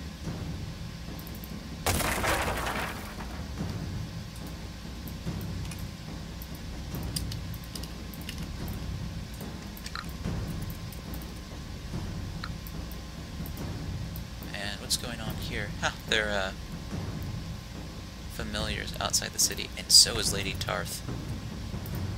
I am going to take this city back. Maybe. Hopefully this works. If not, at least I'll kill their major troops. Are there any heroes here? Magnar. Can Magnar cast spells?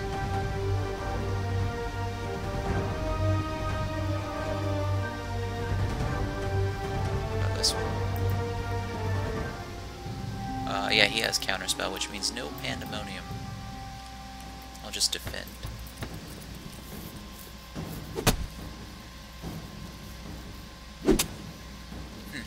His larger battles are noticeably slower. I think it's mostly because of that performance bug, which I think they're working on for, or they might have actually fixed it by now.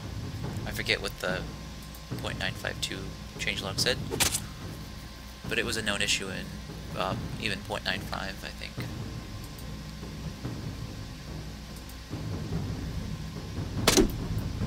There's no free ride attacking these units. They're all very elite. I'm gonna go after this guy. He's got weak armor. I think I can beat him one-on-one.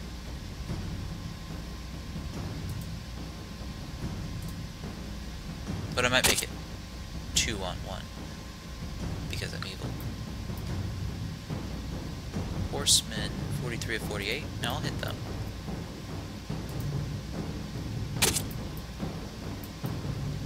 I don't want to get ganged up on anywhere, so I'm going to make them spread out their damage. Oh, of course they're going to gang up on that one. That might have been a mistake.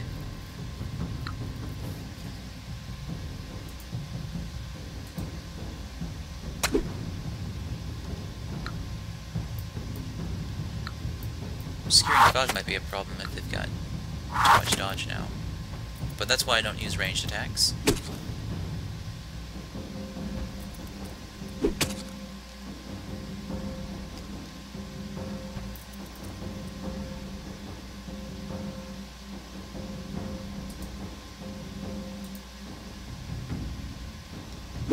Man, this animation slowdown is pretty bad. Yes, gotta deal with it though.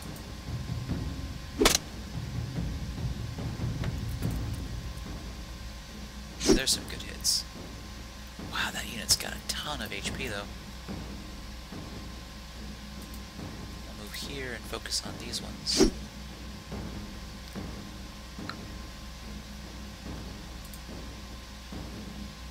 And then I'll hit this one. Wonderful.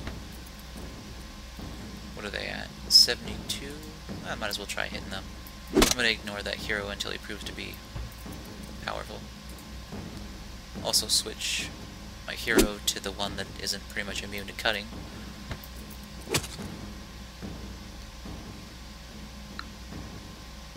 Wow, that unit's terrifying. Look at that. He's like a berserker, it looks like, although he's not getting very good initiative. Where's he at? He's coming up next. 12 initiative, so there's some serious problems with this unit. He's got light plate, the sledge, and a round shield. Yeah, so he's at like over 80% encumbrance. No, it's the sledge. The sledge is -8 initiative for 24 attack. I can see that. I might balance that a little bit differently, but that makes sense. I would like to give it a lot more weight and a lot less initiative penalty. Probably like -5 initiative, but maybe 25 weight. So you could trait your way through it.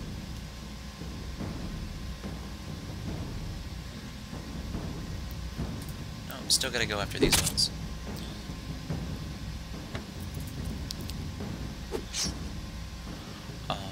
I would point out that as far as strategic AI goes, this was a major fail on the AI's part. They moved out their 2 major spellcasters, which was Tarth and the familiar Tarth. And they didn't need to. There was no point to it.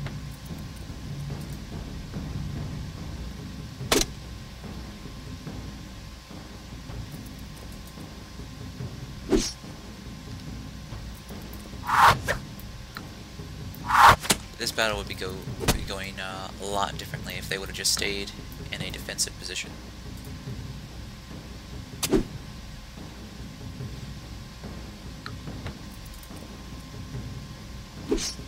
But really, I think that the solution, as far as the AI goes, I know it's easier said than done, is just teach the AI to think no units alone. You never send a unit out by itself. Send out the whole army, or send out no one. Send out scout units that are expendable. Wow, that horseman is so powerful. I like seeing a high-level unit die. I like it taking this much. Whoa, what got the critical hit? Oh, that guy. Magnar. It's time to attack Magnar. Also, what is going on with this defender? This defender is just sitting here guarding the archer, but he's not, you know, guarding it well. Preparing to cast. Do I have counterspell? Let's check. Spells. Blizzard, Chaos, Cold of the Weak, Gift of Iron, Spell Leech. I'll actually get some mana out of this. Resisted. Crap. So I didn't get any mana. Okay. I take that part back at least. They were smart to leave this defender over here. Save their hero. And they almost killed mine. Insolence. So I didn't get the spell on that guy, because Gildan has plus 50% spell resistance. Now I gotta take out this defender who's doing well with a kite shield and mace. Very powerful unit. But I gotta say, maybe the boar spear is doing too much armor penetration, because I'm walking right through these guys.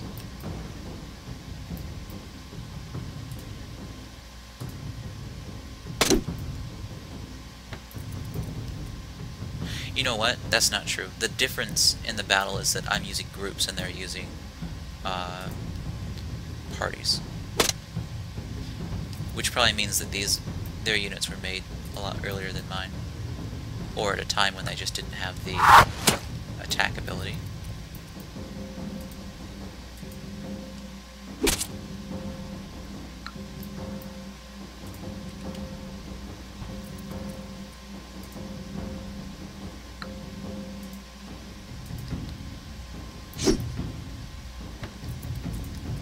Still useful though. I suppose I could go back, or if someone wanted to check what the AI was doing, you could go back to earlier in the game when these units were created and see what the AI resources were.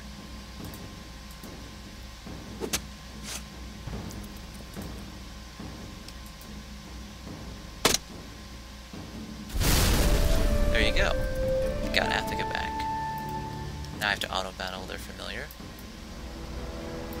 But just with one unit for some strange, nonsensical reason. What the hell happened there? Alright. And now Lady Irene is in a terrible position. Because her entire group of heroes was sent back to her nearest city, which is far away. And now she's all alone here. I'll give her something to attack.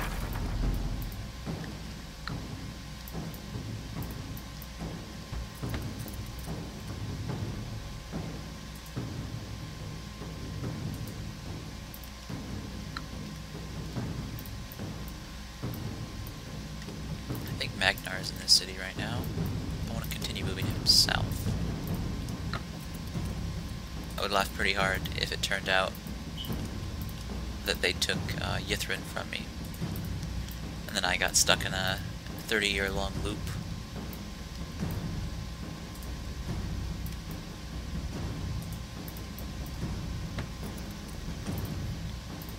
Alright, so I've gotten my cities back. I'll throw in a save.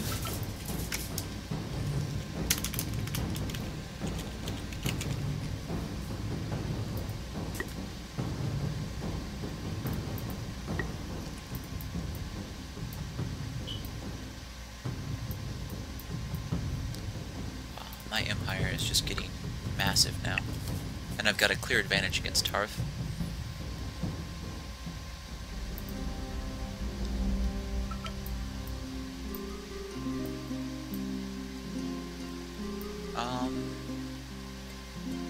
I still don't need pasture. Otherwise I would get it.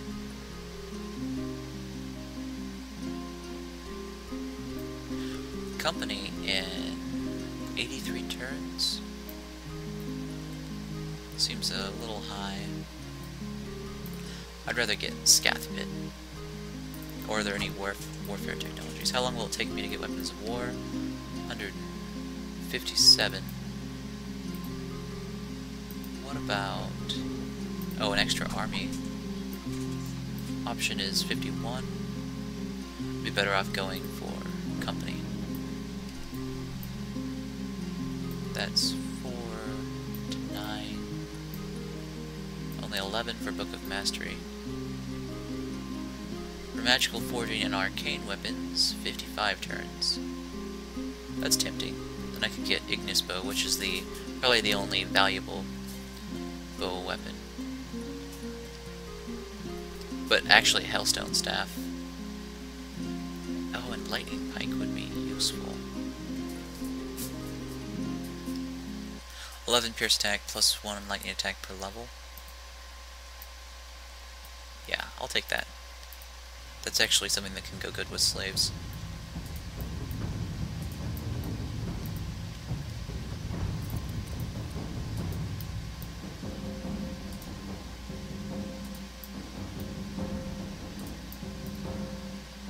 Oh good, I'll be able to kill Lady Irene. I mean, you know, assuming an entire army can do so. She seems pretty powerful.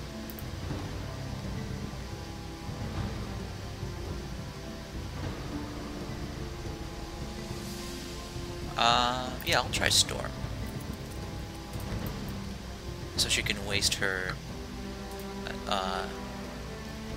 time trying to counterspell it.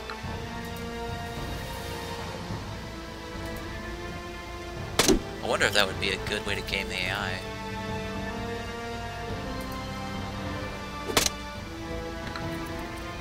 Nope, not in time. Critical hit. 102 lightning damage. Why are you not dead? You don't belong here. You should know better.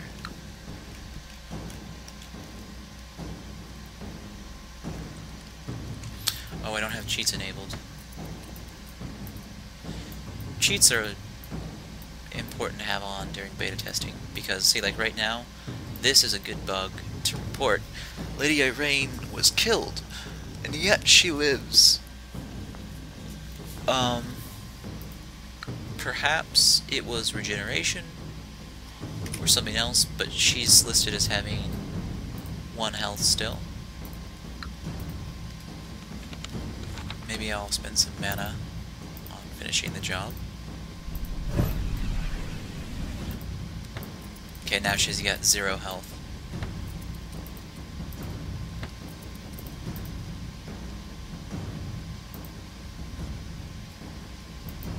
Shop for this unit. He needs a horse. Anything else he can grab? Some salted pork, maybe. That'll heal him up. What are you doing?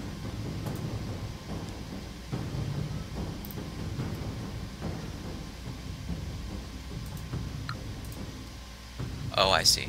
It's that kind of bug where you can't attack, uh, and it's just gonna run in place.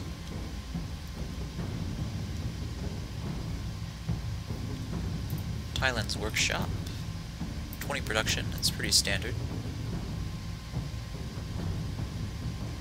He's got plenty of food. Unrest could use a building, so... Monument, cloister, take cleric, probably.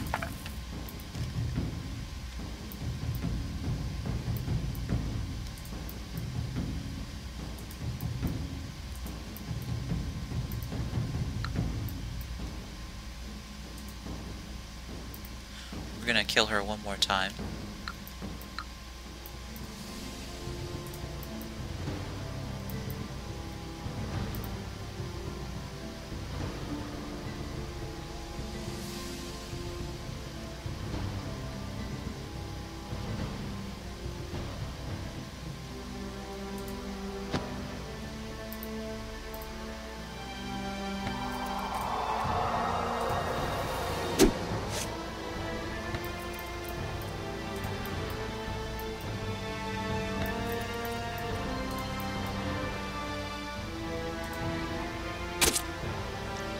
Hopefully that one takes.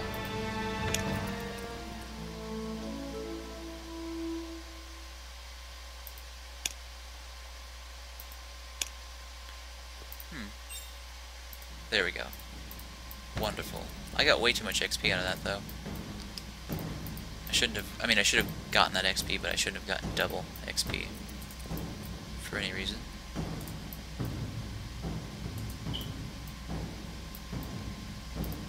Okay, so what was I doing before?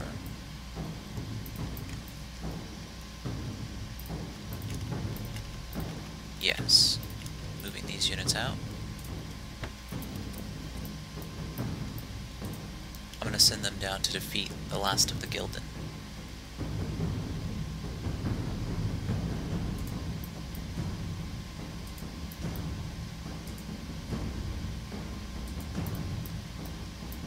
Actually, there's something right here I might want to explore. I'll use a pioneer to do so.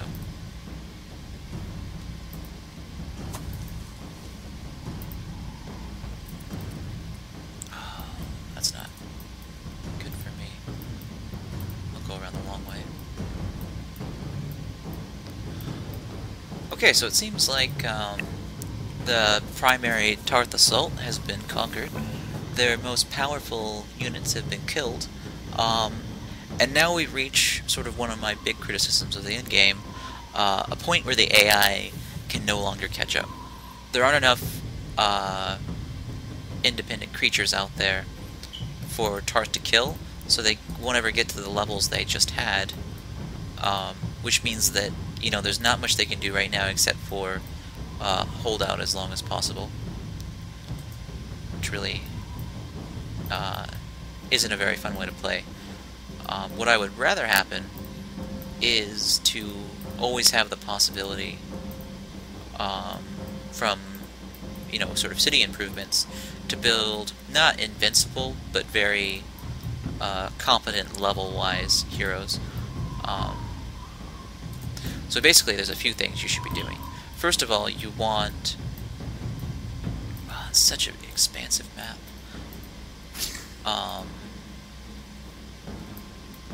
You want to get less HP per level up. That's one of the biggest problems right now. There's Iriog. Wow, I don't want Adventurers Guild, but I guess I'll take it.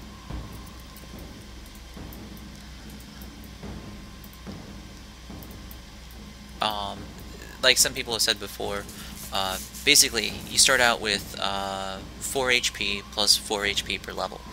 That means that you get plus 50% HP on second level, and then, you know, another plus 4 HP on third level.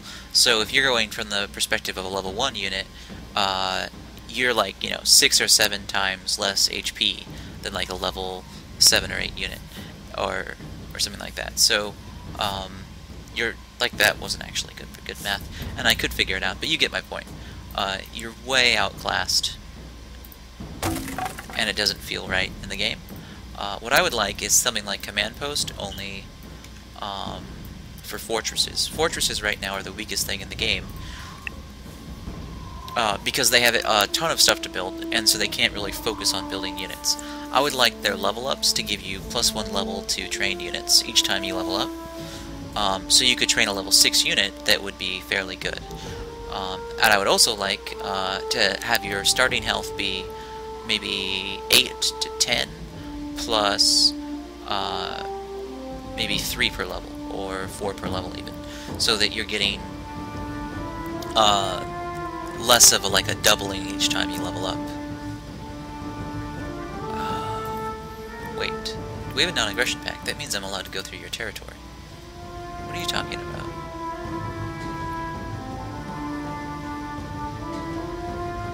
Oh, you know what, there's a bug with non-aggression pacts right now, or at least that I'm seeing. As soon as you get one, it's like a turn later, and they cancel the non-aggression pact. Sorry. And then you can't get another one with them for a long time. And you shouldn't be able to cancel a non-aggression pact, by the way. That's kind of the point of having one.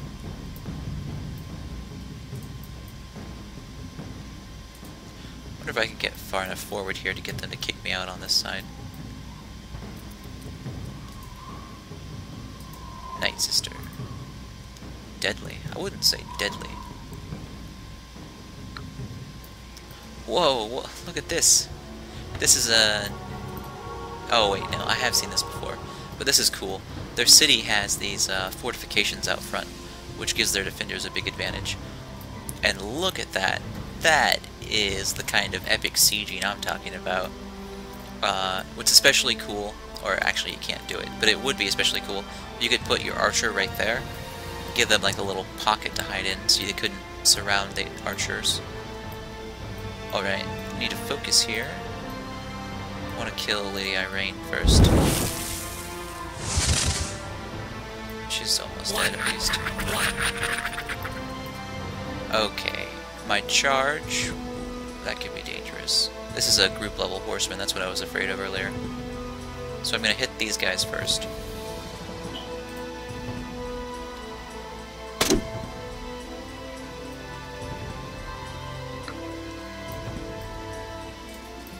And that was, I think I was right about my earlier conclusion, or suspicion. Those party level units were from much earlier in the game. That's why they were high level. And that's why they were party level. I suppose this will be the next hit. I want to create a varied front line. But this side of the front line would be, I mean, their side of this front line is so weak. I don't really need to worry about it.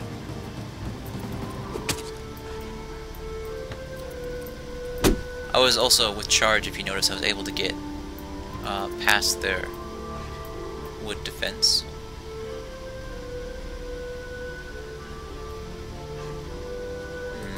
Move him up.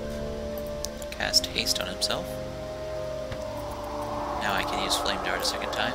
Well worth it to kill Lady Irene. Stone Skin. He should have done Gift of Iron. Not sure if they have it though, I haven't seen them use it.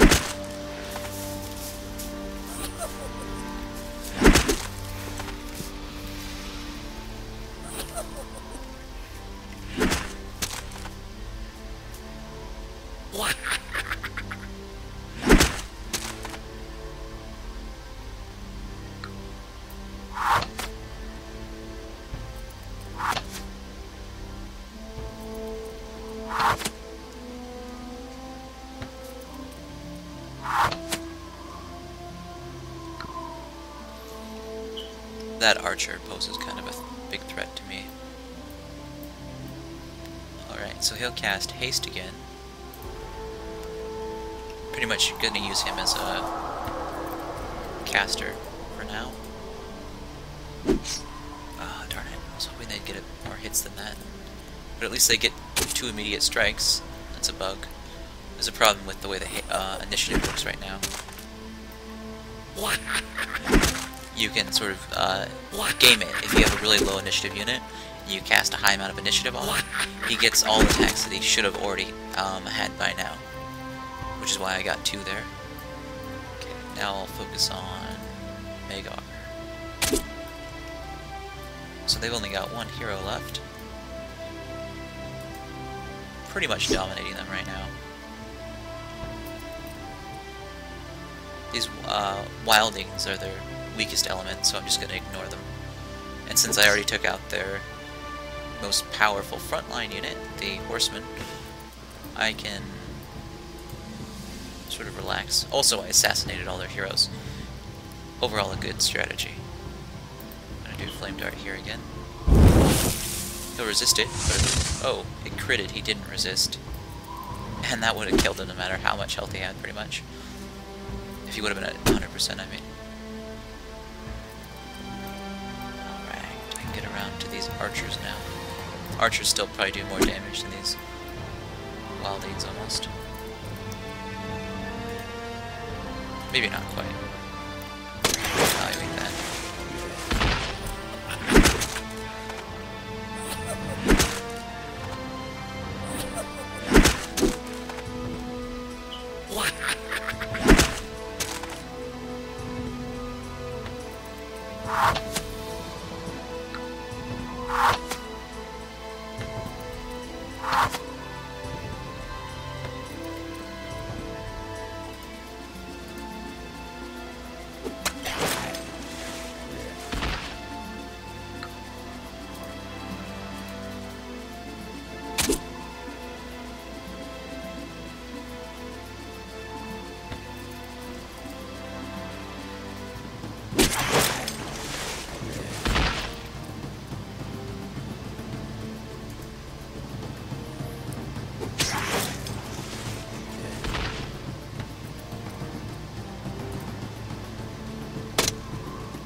Wow, that militia's nice and strong.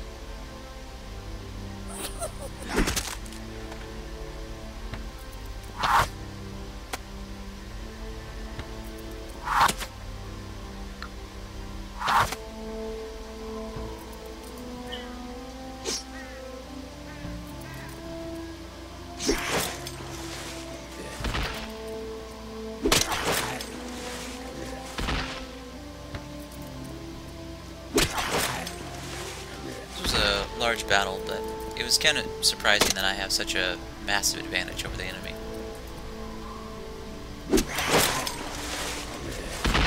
I mean, I'm using such a basic and weak unit. But then again, I guess all their heroes were immobilized. The majority of their army was wildings. They really only had that 1 horseman that was a threat.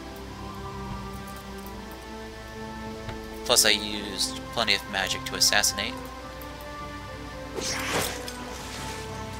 Almost, probably more than 50 mana in this battle. So probably well earned. And now I have Iriak under my control. This is a good defensive position, so I'm going to hold it for now. Oh look, they're wilding villages right inside the city. That looks really cool.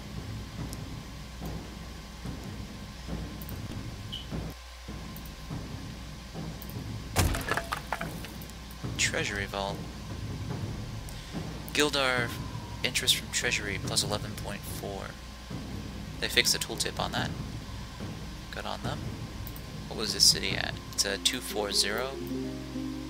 You can't build a conclave 240. What are you thinking? Terrible decision there.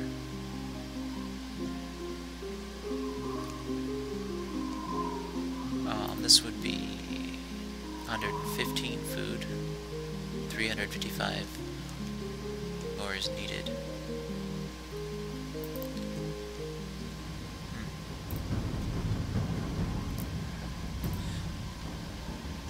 I guess I'll have them build the treasury vault.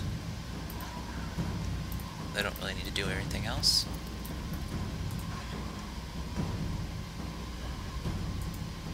I want to keep very clear of that fell dragon. No reason to wake him up. I wonder if this Alcohol area connects anywhere. Stone's completed, now working on enchantment.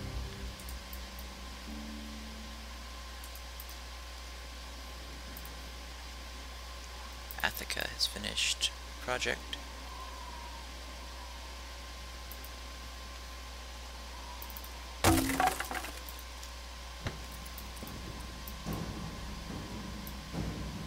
What am I doing over here? Huh, that's a bug. They kicked me out from there, and I landed over here. It's not a good bug for the enemy.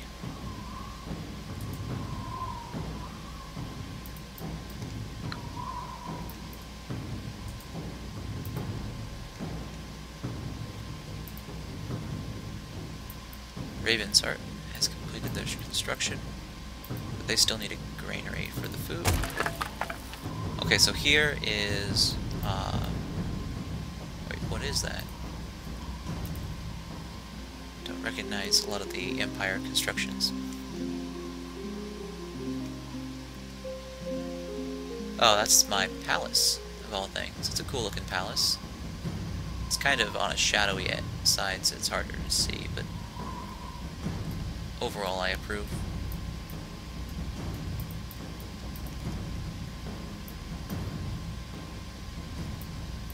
Looks like everyone's got their moves where they need them. Oh, I see, I have some challengers.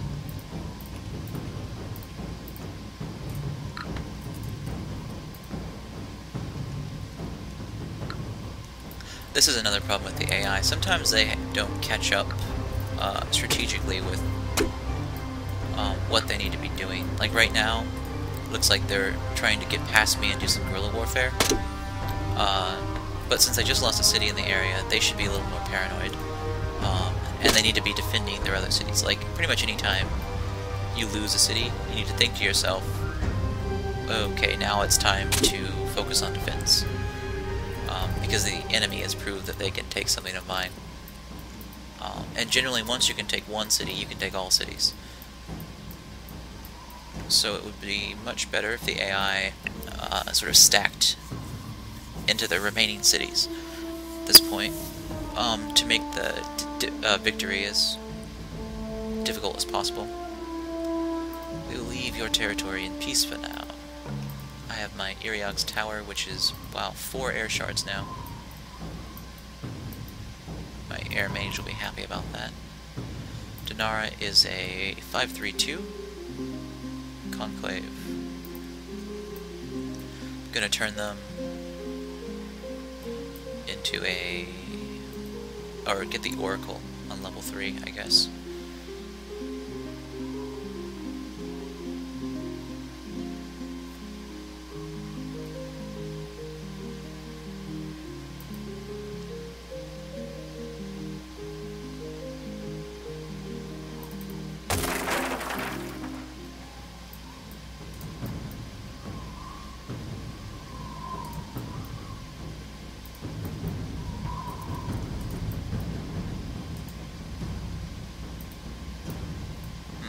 Alright, well, one can assume that this area does not connect.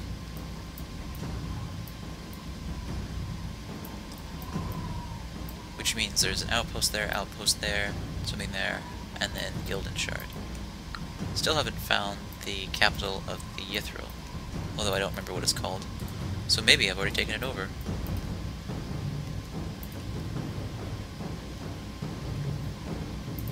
Magnar.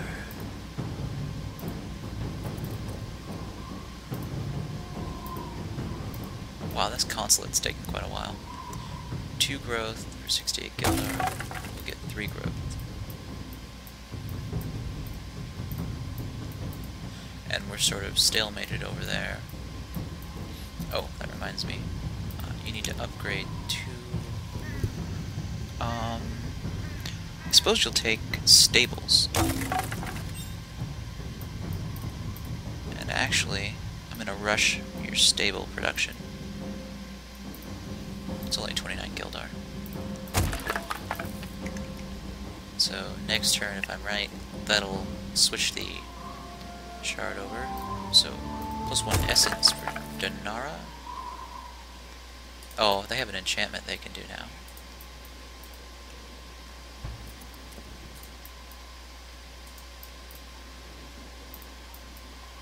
Yeah, that certainly won't connect to anything.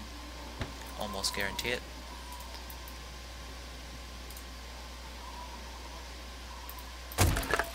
Alright, hopefully this doesn't wake up the dragon.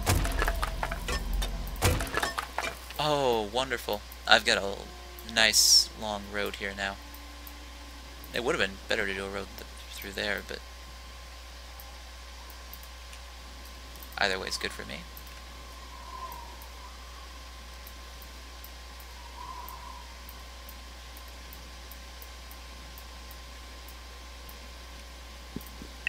The music stopped.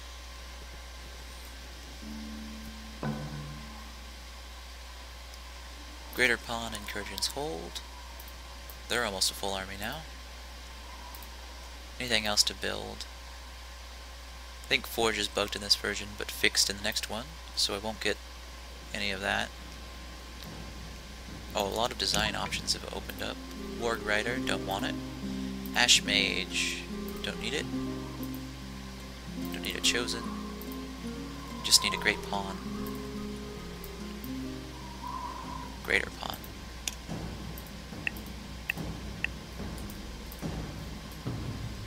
Iriog's Logging Camp, Timberbell's Bell Tower, Tylen's Cleric.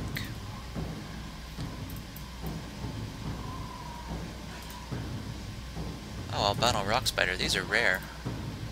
Powerful beast.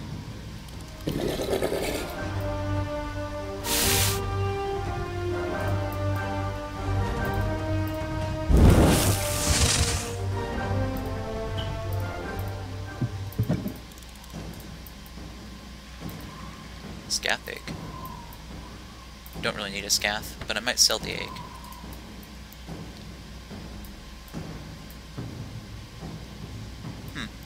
Gildan have a force over here.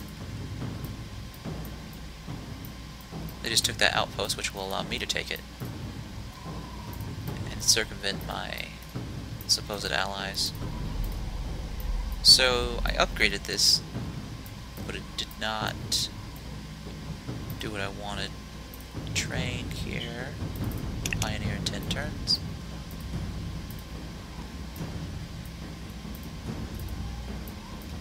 That'll give me an extra death shard.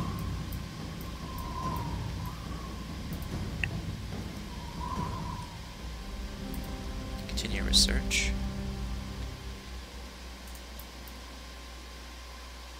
Oh, that was dumb of me. I should go this way.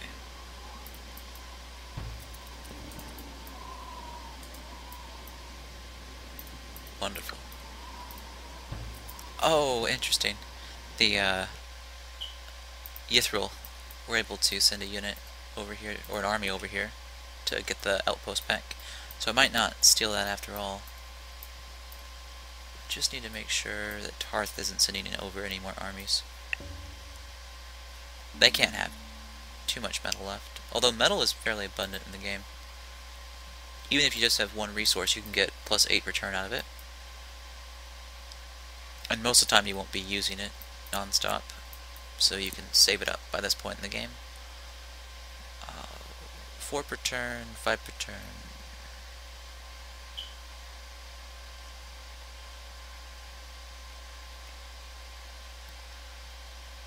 I'll just take the maximize the growth here. Speaking of which, time for a Sovereign's Call. That's +3 growth.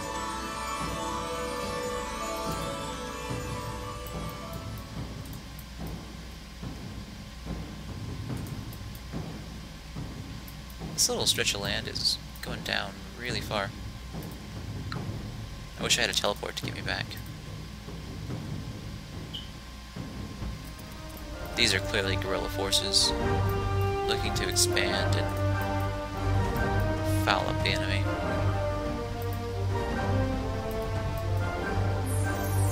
Oh, that's right, you can't cast magic on a Gildan soldier. I always forget that somehow.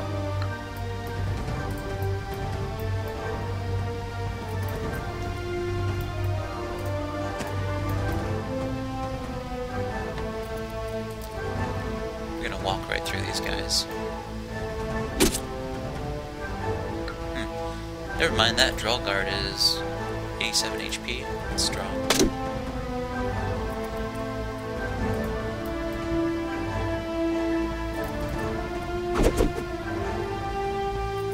But that's their only damage dealing unit. These archers don't stand a chance.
Second army.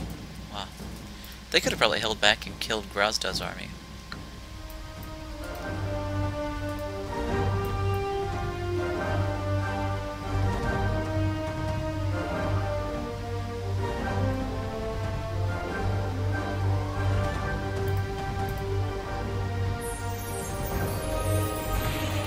One of these days I'm gonna get lucky about that.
Unfortunately, since I did the battles, I don't get the outpost, probably.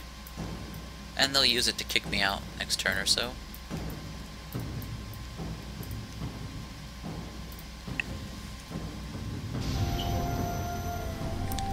Timber I can't.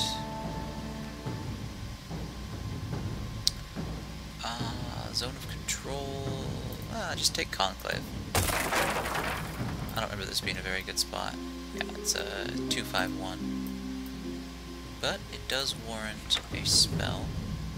Probably know which one.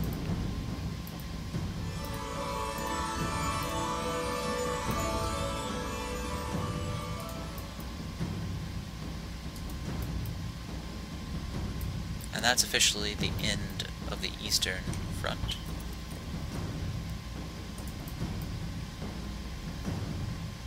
Oh, this is a Gildan shard. I'll destroy it. Give Yithril something to build.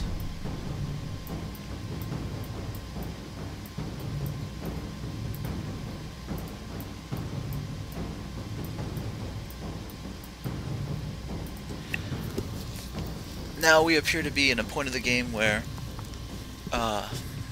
there's nothing to do but slowly pick up cities and outposts. I wonder how Yithril feels about me. Neutral. Wonder if I could get them to sign an alliance. I have diplomatic victory enabled.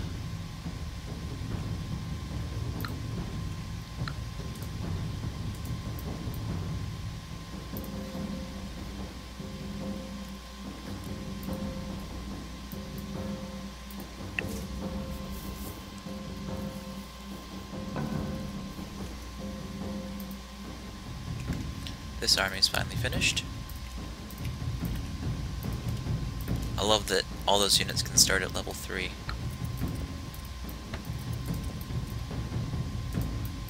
And now I'll send that army towards the Wildlands, even though I don't need to capture it. I still like some variety in my kills.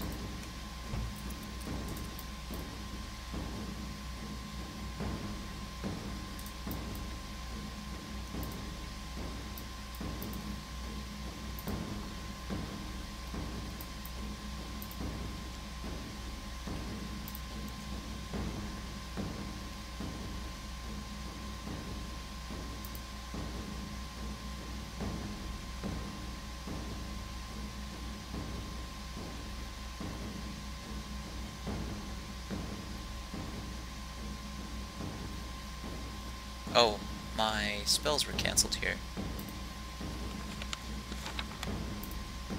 Sovereign's Call.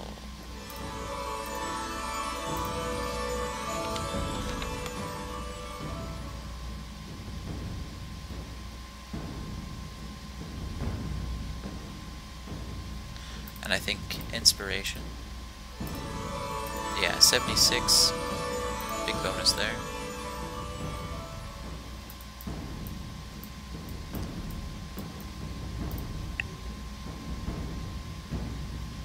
Wow, didn't see all that coming.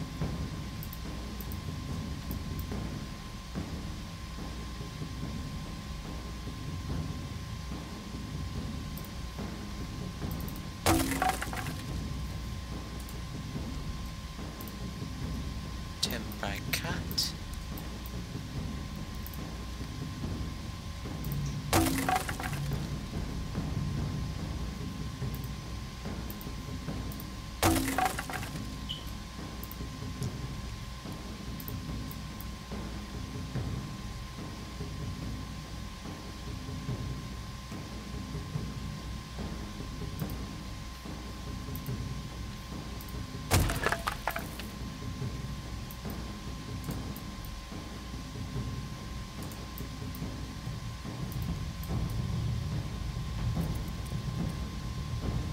Archer's army.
is a little bit more fearsome.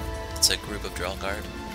Draw Guard's a unit that doesn't require any resources besides labor.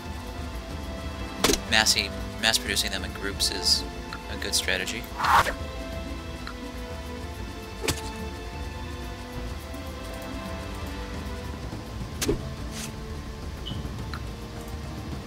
If they had an equal number of units in their army, they might have stood a chance. But they're not doing well enough in the game to probably have very good armies. As you saw, the other two that I killed before were probably some of their best armies, and they were extremely weak. I wonder if I could get them to surrender. I don't know why I haven't tried that yet. Demand surrender. Huh. They agreed to surrender.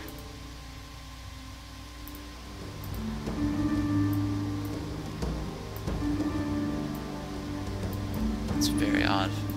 I guess I'm pretty far ahead in the game. I wonder if I could get Tarth to surrender. Yeah, she'll surrender too. Because I have such a wonderful... I've entered the Benadmi Fissure. It's exactly what my units look like. How do they know? This is a really cool wildland, but I'll let you discover it yourself.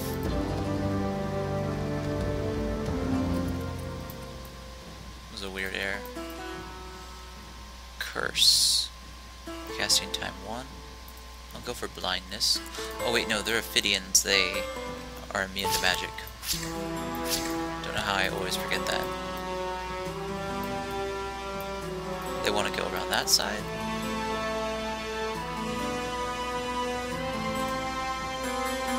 All my units to the left, so there's no confusion of where the battle is.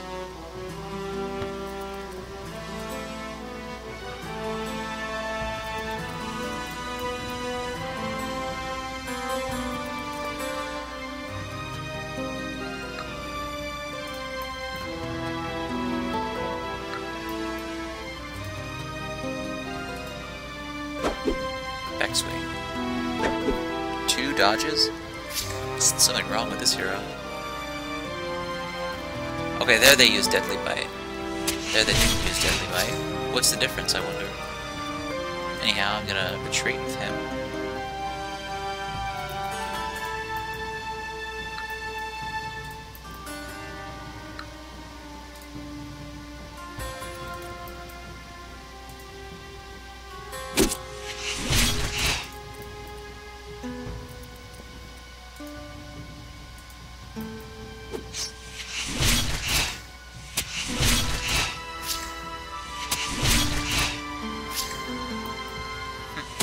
Exactly where I would have hoped they would go.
So it looks like Fire Disciple is a good choice.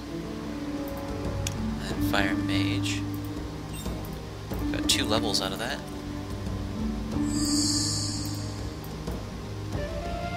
Which doesn't seem exactly right. Well, no, yeah, he was level 7, so that's probably fine.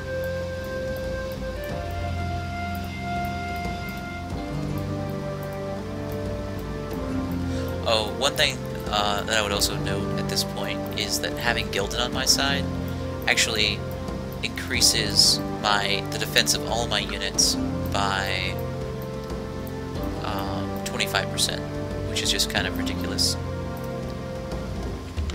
There's not a lot of logic to why suddenly having him increases the quality of my armor.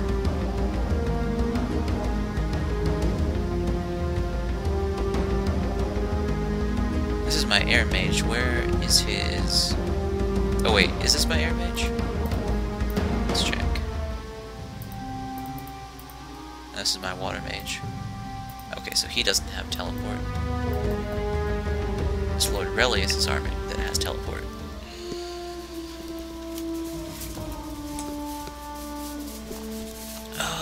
We will leave your territory. Ravenheart, no construction.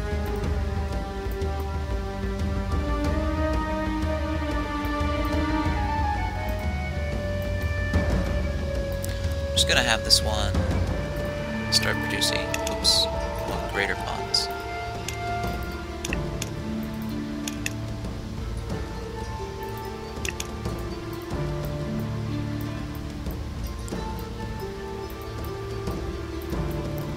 Oh, and it's also interesting to note, my greater ponds are now going to be 7 soldiers deep instead of only 5. Should be extremely powerful now.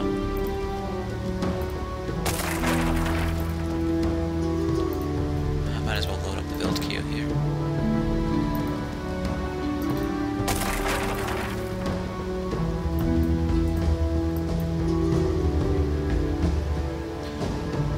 Oh, an extra hero.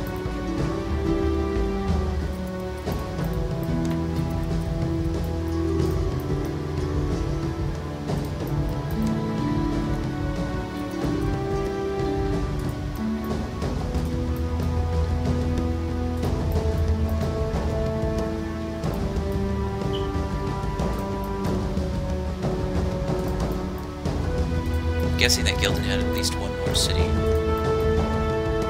Probably down here. This is just a massive map. Very well put together, if you ask me.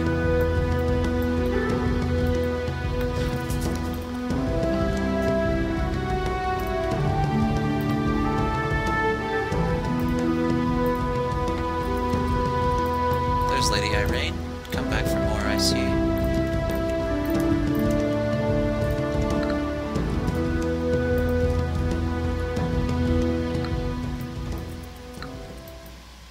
Obscuring Fog and Haste.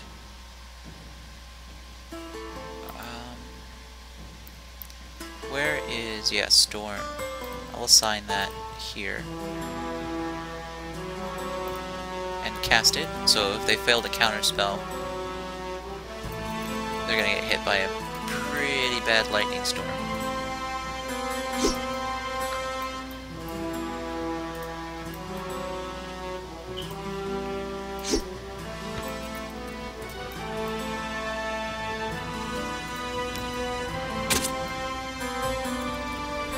Oh, too bad.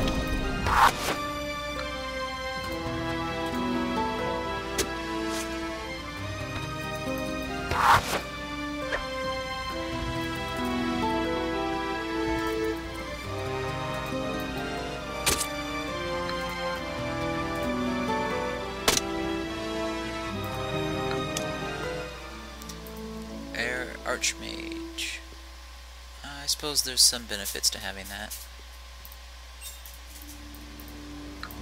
Not a lot, though. See, this is another one of those bugs. They've all got 1 health still. Not sure why.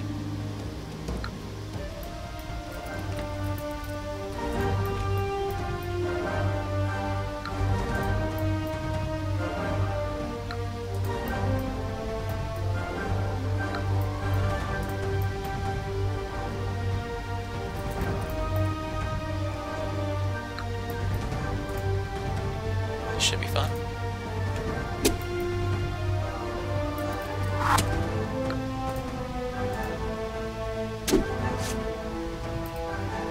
So that's another like 100 or 200 XP for my sovereign.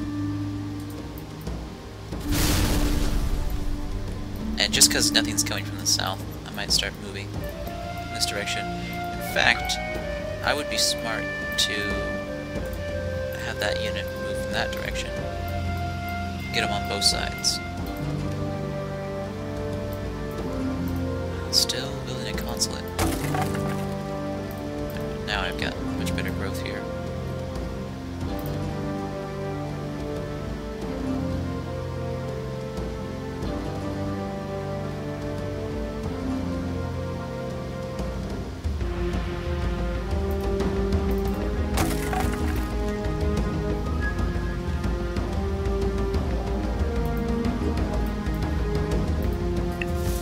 Not sure how the Tarth are still counted as 143 faction power. I think I've killed all their strongest armies.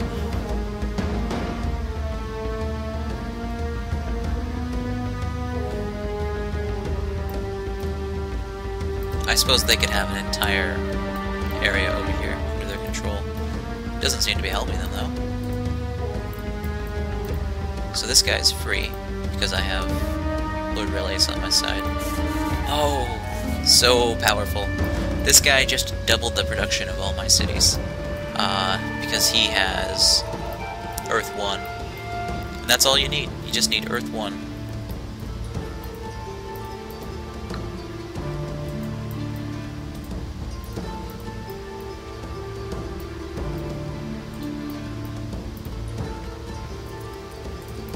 To get enchanted hammers.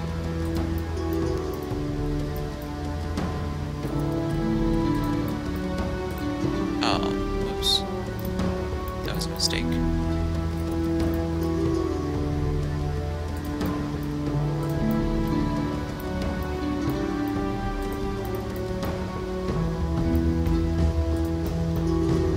What have we here? A level 9 champion. I'm gonna switch. What do I have? 6 left there. I'll take Brion's letters first.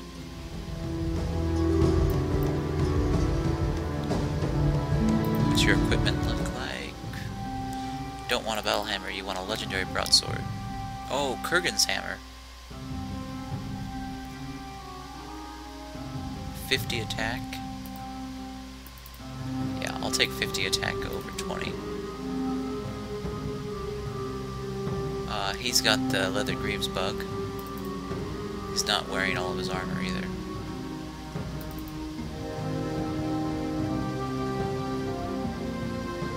Tear of Syndrome, plus 3 hit points per kill is irrelevant. Plus 3 crit chance is pretty good. Let's see, at 36, get him on his horse.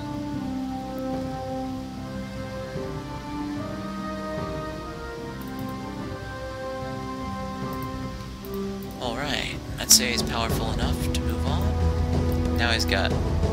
Wow, he's just a powerhouse. Oh, also, this guy has the earth magic that I was swooning over before, so I could have cast enchanted hammers earlier if I would have thought about it.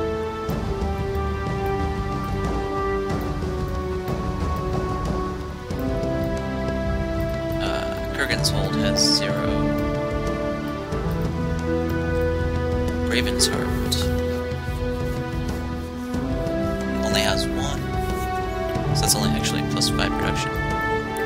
Tenfell has 2. So let's look at Tenfell. Inspiration, get rid of. Instead, enchanted hammers. Yeah, plus 10 production. It's pretty powerful. Nara has 3. Plus 5 grain. Oh, I have to cast Nature's Bounty over again on this city to get the full benefit. Where's Dinara? Inspiration, Dispel.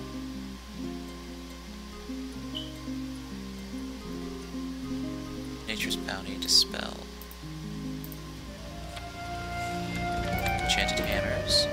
So they go from 39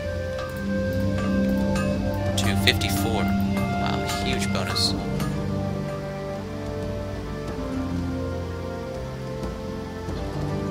And then Nature's Bounty, they should have 6 grain now instead of only 5. Yeah. So that city's gonna be strong for a while. I wish that Kurgan's hold had essence.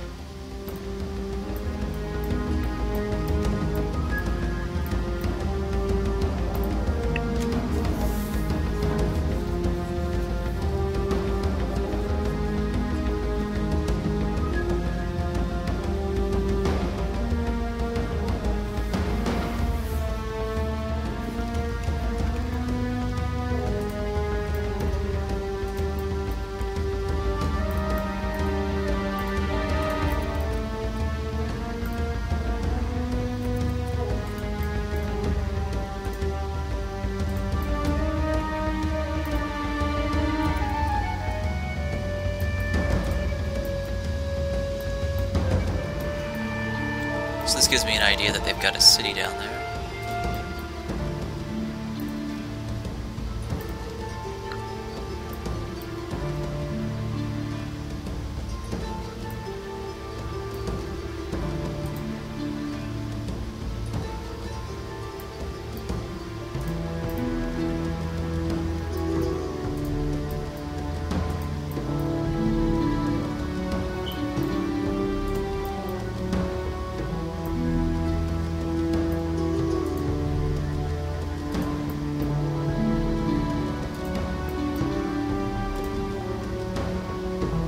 Those juggernauts are terrifying.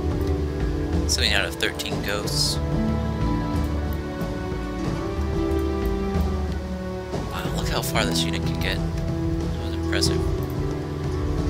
Fleet in Attica. Oh, I forgot all about that.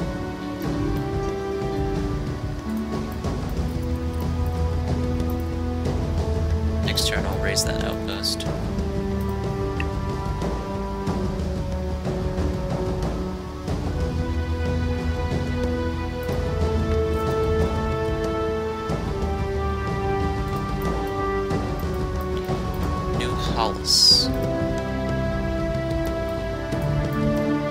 I'm not ready to let them surrender to me yet. I want to do a little bit more fighting.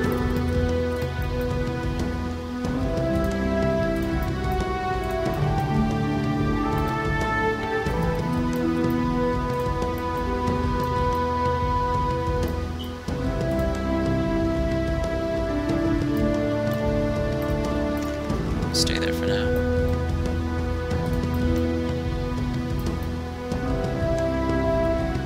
Letter is 8 seasons away. I'll go see what's over here.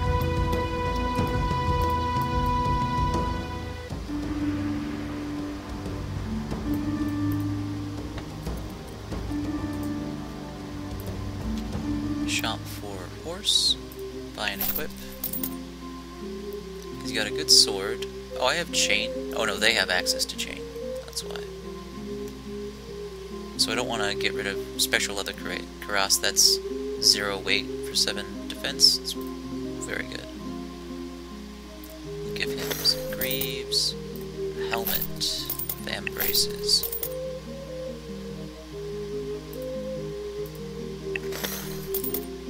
Not bad. Round shield. Or shouldn't they have kite? Yeah, they have kite. Good.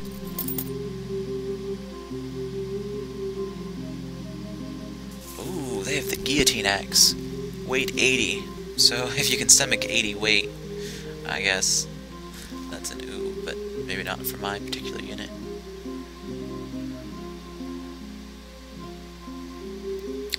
Give him Ring of Ember, Ring of Glacier. I'm sure that's fine for now.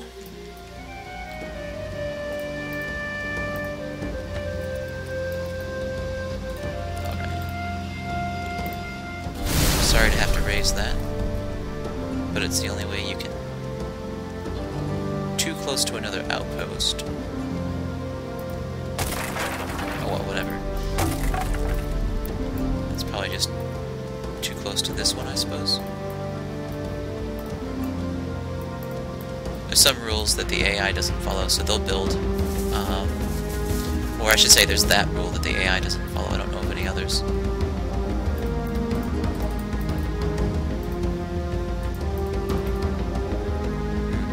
Rushed by that. Greater pawn. Such a good pawn now. 7 soldiers in the unit.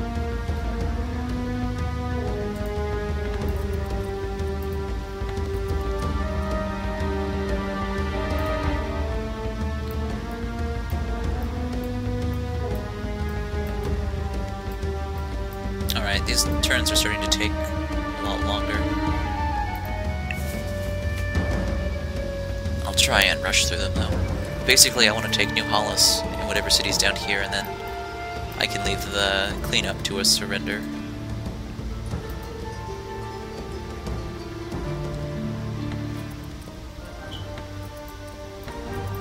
This is one of the less good maps for my particular strategy.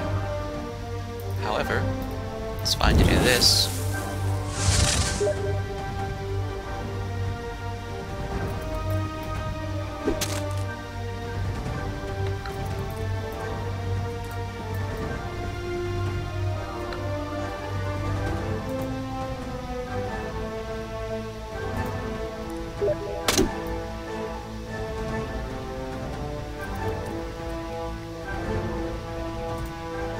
Oh, they've got another horseman unit, so they're smart to do that, but that particular horseman design does not give it high initiative, so it falls flat against this particular attack. I never thought I'd say it, but I actually take back my initial request to make spears do extra damage against horsemen. The way they're currently balanced is pretty much perfect, because they do armor piercing, which is good against all sort of knight-type units, regardless of whether or not they're mounted. Plus, it leaves room for modders to add a new weapon, like a bearded axe or something, or a halberd or something like that. That would be specifically good against that type.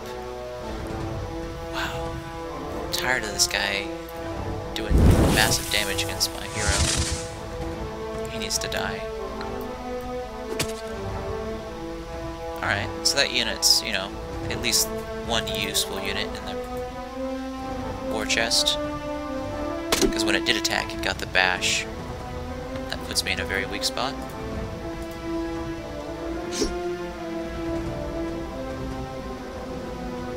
But I think that my units probably have too much HP at this point. They're all probably level 14 or so.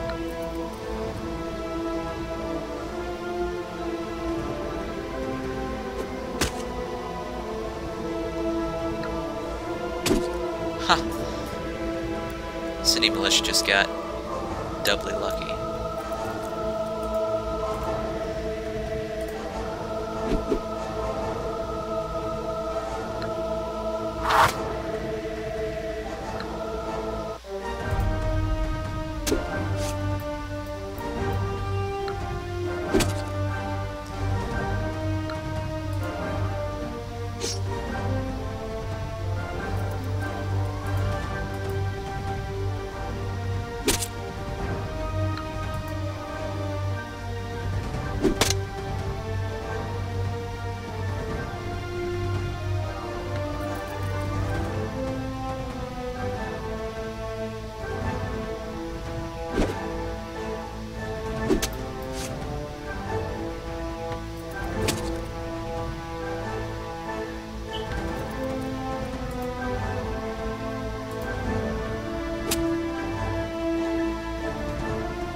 She can't have too many more places that are considered safe for her.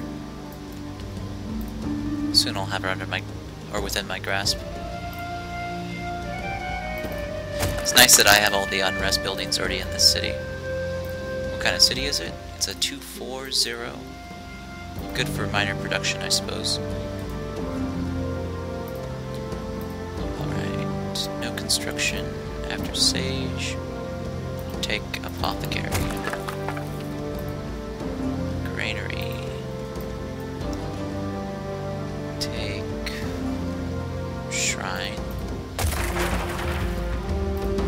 Apothecary. Take Alchemist.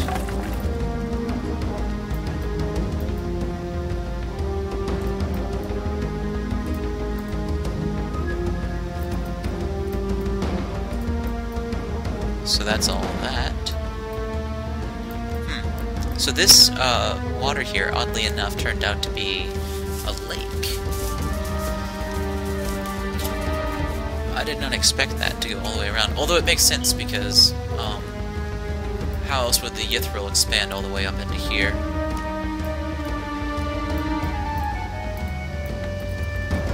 And really the next question is, how do I get back this army? I suppose I'll just go over here. And if Ythril declares, or won't surrender, I guess I'll attack Tontok Crete. Right about there would be a good spot. This unit should be able to get through over here. Probably not the most powerful unit in the game, but it'll do a job. Mostly use it for scouting, I think. Oh, that was weird. Okay, so Lord Markin will sit in Tenfell, and I'll start sending pawns to him to create a defensive force. In fact, this pawn in particular is going to go here.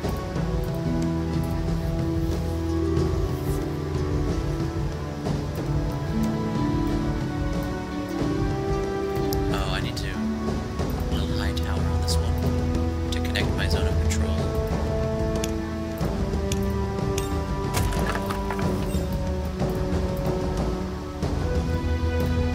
Only 5 turns wait there. Oh, I've got so many cities and units now. I'm starting to use the scroll feature on the side.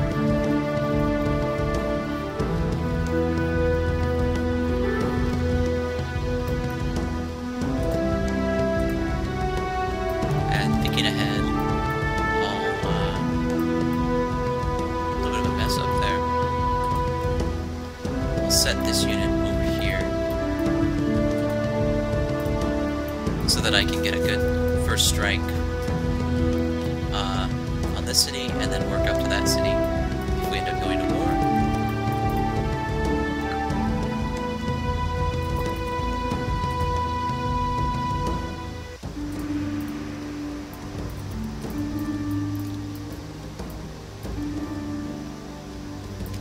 Oh, right, and I think this... Yeah, these guys are ready. See what we can attack down here. Oh, lucky me, there's hope.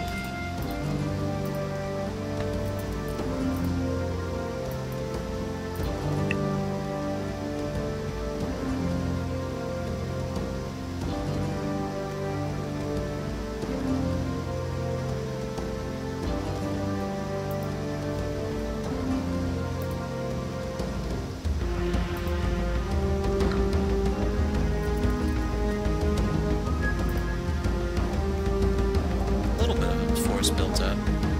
It's like this is where Vagach, the stone cutter, is hiding.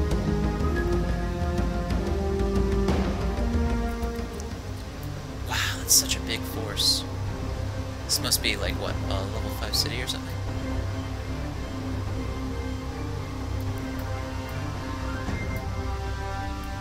You can never tell. Alright, let's use some of the more important spells, since these guys probably aren't very strong against spells. I could start out with Candle Cloak. Do I have Mass Curse? No. got Fireball. Flame Dart. Soul Burning. And Wither. Well, to start out, we'll do Gift of Iron. This is kind of awesome. Such a good spell. Now look, I've got 28 defense instead of 14 or whatever. And they don't have that particular technology, unfortunately. They didn't prioritize it. Or that one might be not given to every race. I'm not actually really sure what's going on with that. Seems like I always get it.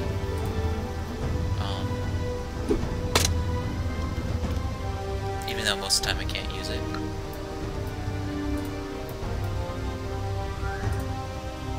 I like the AI's defensive strategy. They've always got one cavalry, one archer.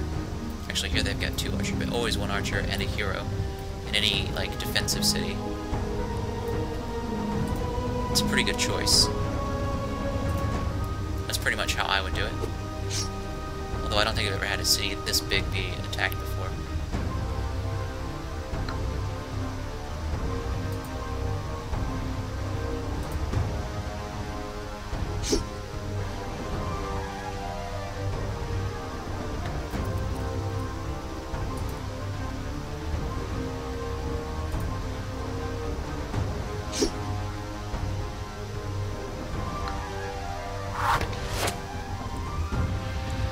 See, those archers are going to be my biggest threat. That and the fact that all their militia have blunt weapons. That could be a problem. There should be a mass spell to avoid prone. Would be a good spell.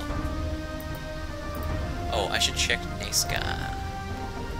Does he have counterspell? Yeah, I guess I already knew that. Last time I checked.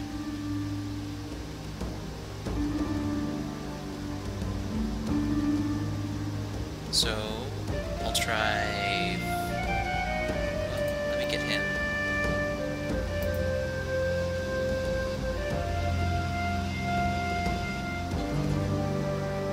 I guess blindness will work.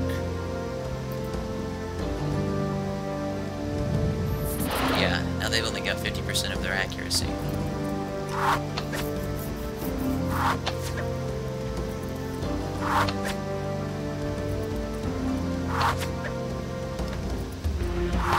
Lots of bows here. None of them are going to hit very hard against me, though. Okay, so now I'll take focus and then start doing focus flame dart combos.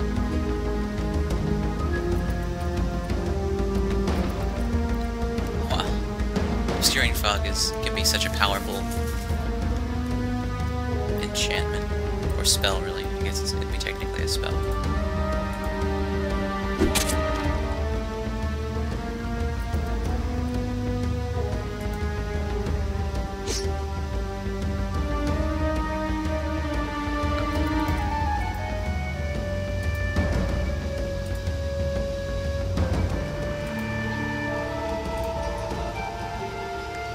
A serious slowdown from all of the units in this battle. I'm hoping that'll be optimized once they fix the problem with tactical battles. I think that what they said is there's a pretty big memory leak in tactical battle.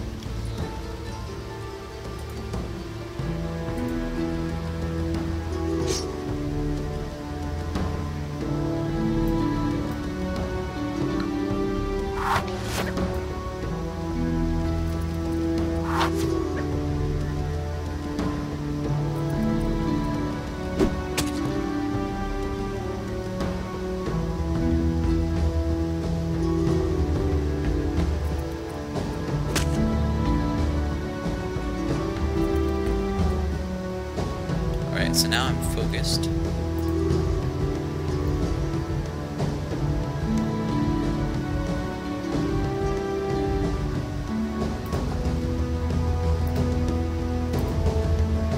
I'm gonna pick on base guy. He'll probably resist, but... Oh no, he didn't. It's a good way to do damage to heroes.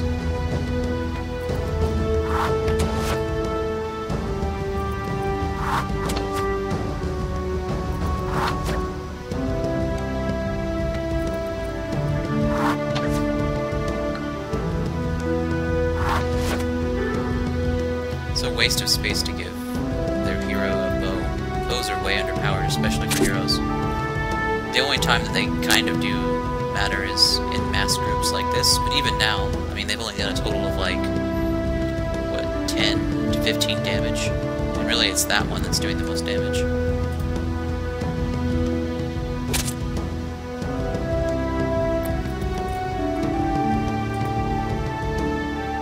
Which is why I blinded it.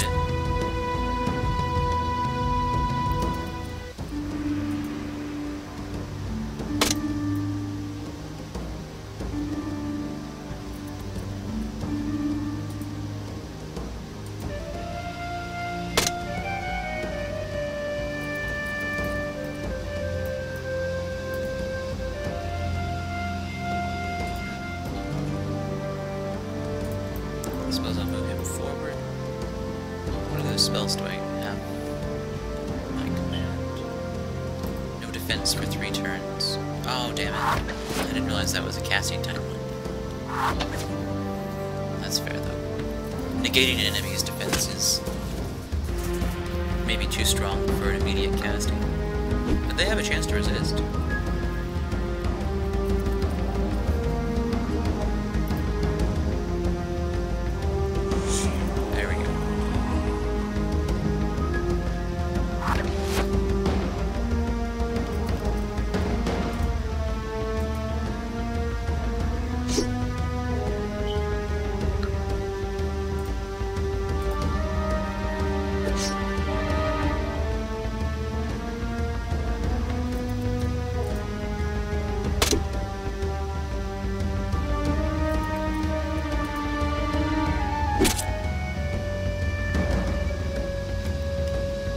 This is the last of their city militia. Right here. Only 3 health left. And now it's just a whole bunch of very weak bowmen.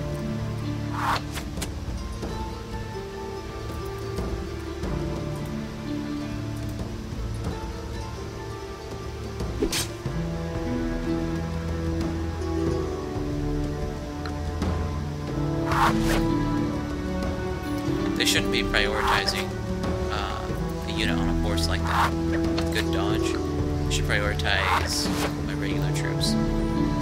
Although I have to say, if he wasn't getting so much air dodge, he would be the best choice. Because he's currently the most powerful unit. He's got a lot of spells.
Construction. What's hope look like? It's a 9-2. Isn't there a clay quarry here though? So probably a 9-4. And that's a level 4 city. Huh, wow. Alchemy lab takes forever here.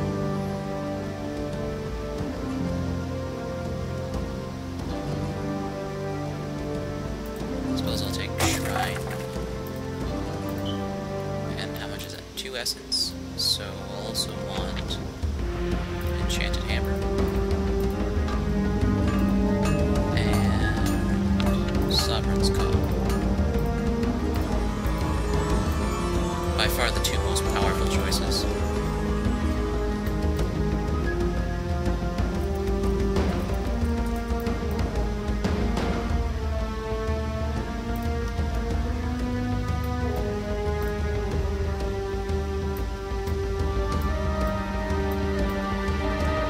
Tarth is officially too weak for me to bother with. I demand you surrender.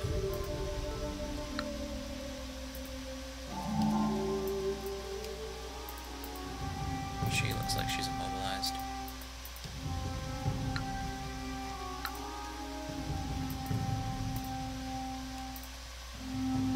Wow, I'm at 321 faction power now.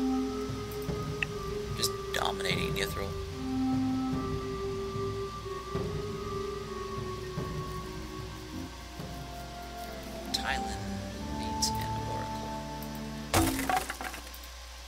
That probably puts them at, what, 1 essence? And 1 essence is fine for an inspiration. Huh, maybe more. Yeah, now they've got 2 essence.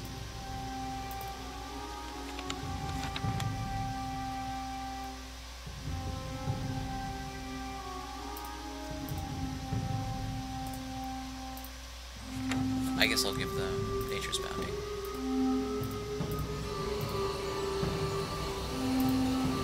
Which gives them an 8-2 for grain.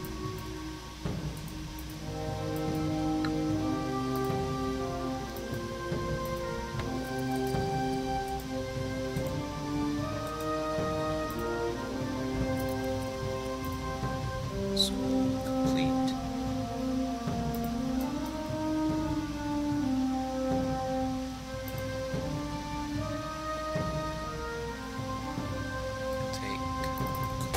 Next.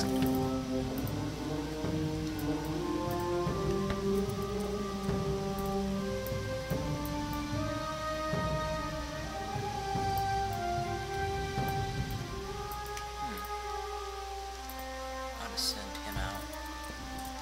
I think maybe I have to explore her before I get her.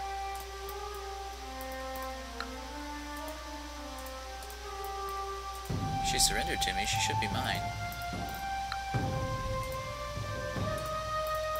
Oh, she's immobilized for 5 seasons. This green right here means there's a wildlands. That green up there means this is probably all part of the wildlands. In which case, it's a very large wildland. I'm gonna send a scout this direction. Can't be too much over here. Well, there could be a fell dragon.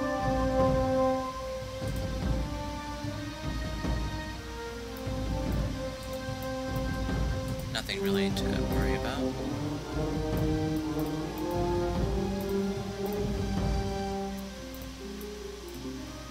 Okay, that doesn't seem right. This materials is only 1. That materials always gave 2. Oh, they must have been nerfed.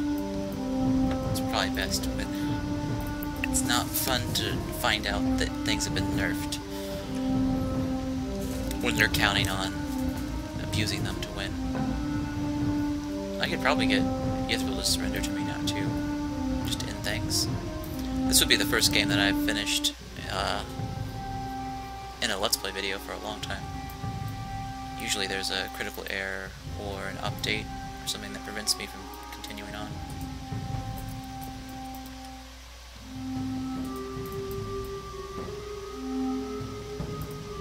Well, anyhow, I'll make the last save 9.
terrible.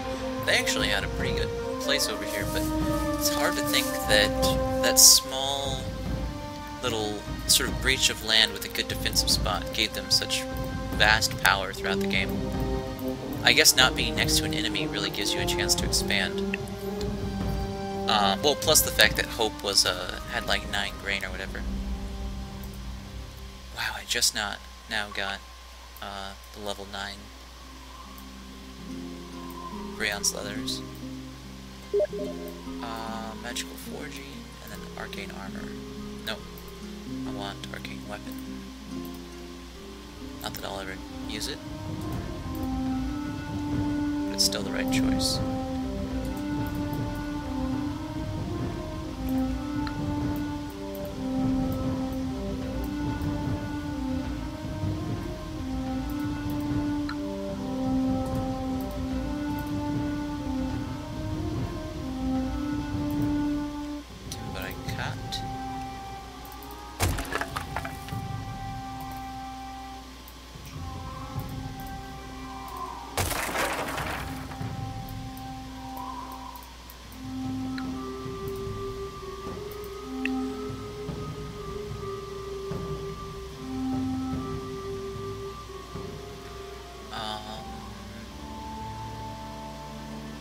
%, research, 25% experience for trained units.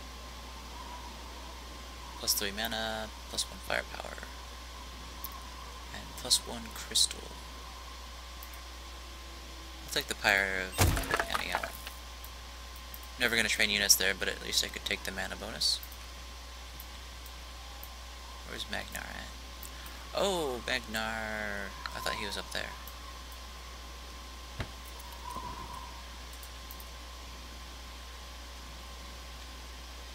Here he is.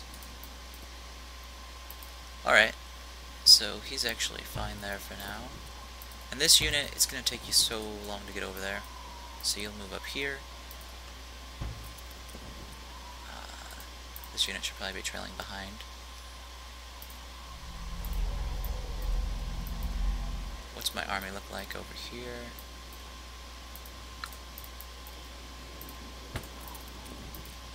Fairly powerful, really. 3 of those guys at level 3 is nice and strong. So I can take that city in 1 turn, that city in 1 turn. That leaves Yithril with just 1 city and several outposts. There's Lady Arrane's army.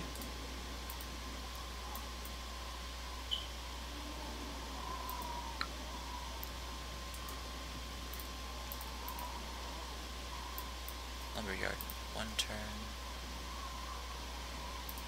Take Granary next. Okay.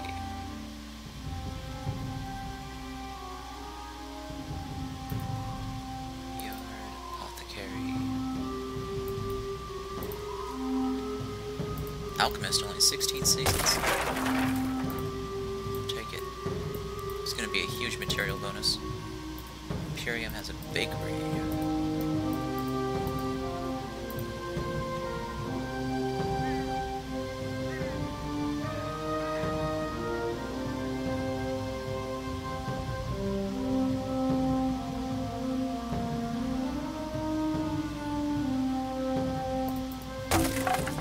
There's not much else the Imperium needs to do.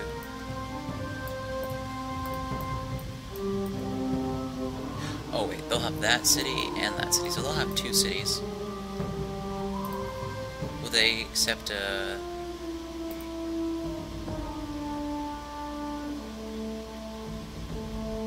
Oh, they actually... I guess I have to go to war with them before I demand their surrender. Let me save again. Or actually, there's a good test to do. If you go to the main screen and the background's gone, it means you're running out of memory. So, what to do about that? I guess I'll just declare war. Talk to you. I declare war. You'll regret this. I demand your surrender. This offer is acceptable. Very well. I surrender and become a vassal. My spirit is broken.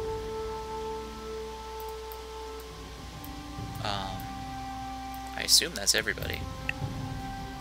That was all 5 factions I was fighting against. Yes! Conquest victory! A new dawn rises for Magnar and the battle-weary people of the Empire of Magnar. With the death of their final adversary bringing an end to all wars, the brave soldiers of Magnar have sheathed their weapons and commenced the long trek home.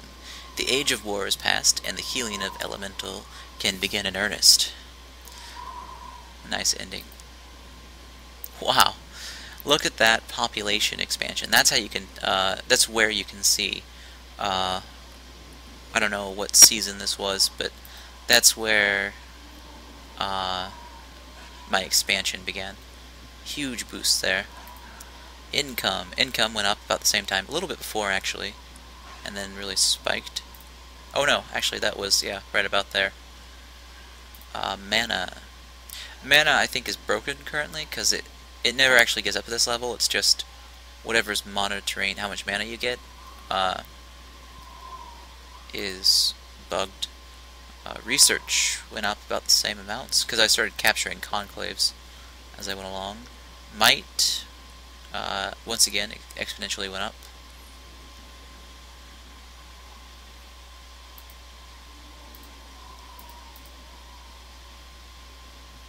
So Tarth and Yithril were up for a while. Looks like Yithril suffered a major defeat, but then rose back up to power once I started killing everybody else off.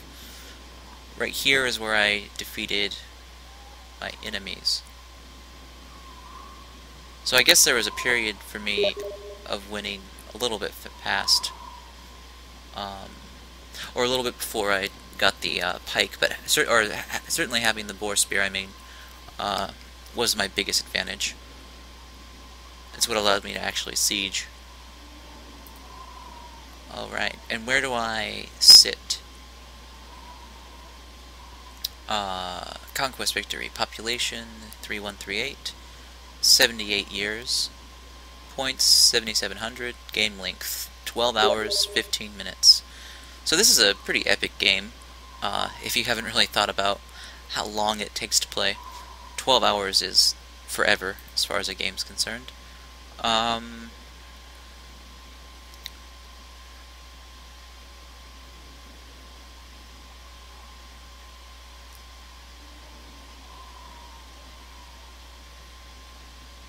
So I guess my ranking was epic. Or is it epic ranking and my ranking is Brionne? I think it's the epic ranking and Brionne. Not bad. I think that my other victories were somewhere near Iriok, so probably one of my higher scores. But the game's changed a lot since I've really focused on actually winning. And then the credits come up. Oh, I can choose Continue the Adventure. Is that where I'd purchase the Elemental book? I think that's probably something later off in the game. So that's the end of this Let's Play series, and I'll probably try and come back. I have some requests to play a magical sovereign next, although Magnar is kind of magical. But I think that they probably meant Paradin or Rizoln. I might try Rizoln in the point 952. So that's something to look forward to. Thanks for watching.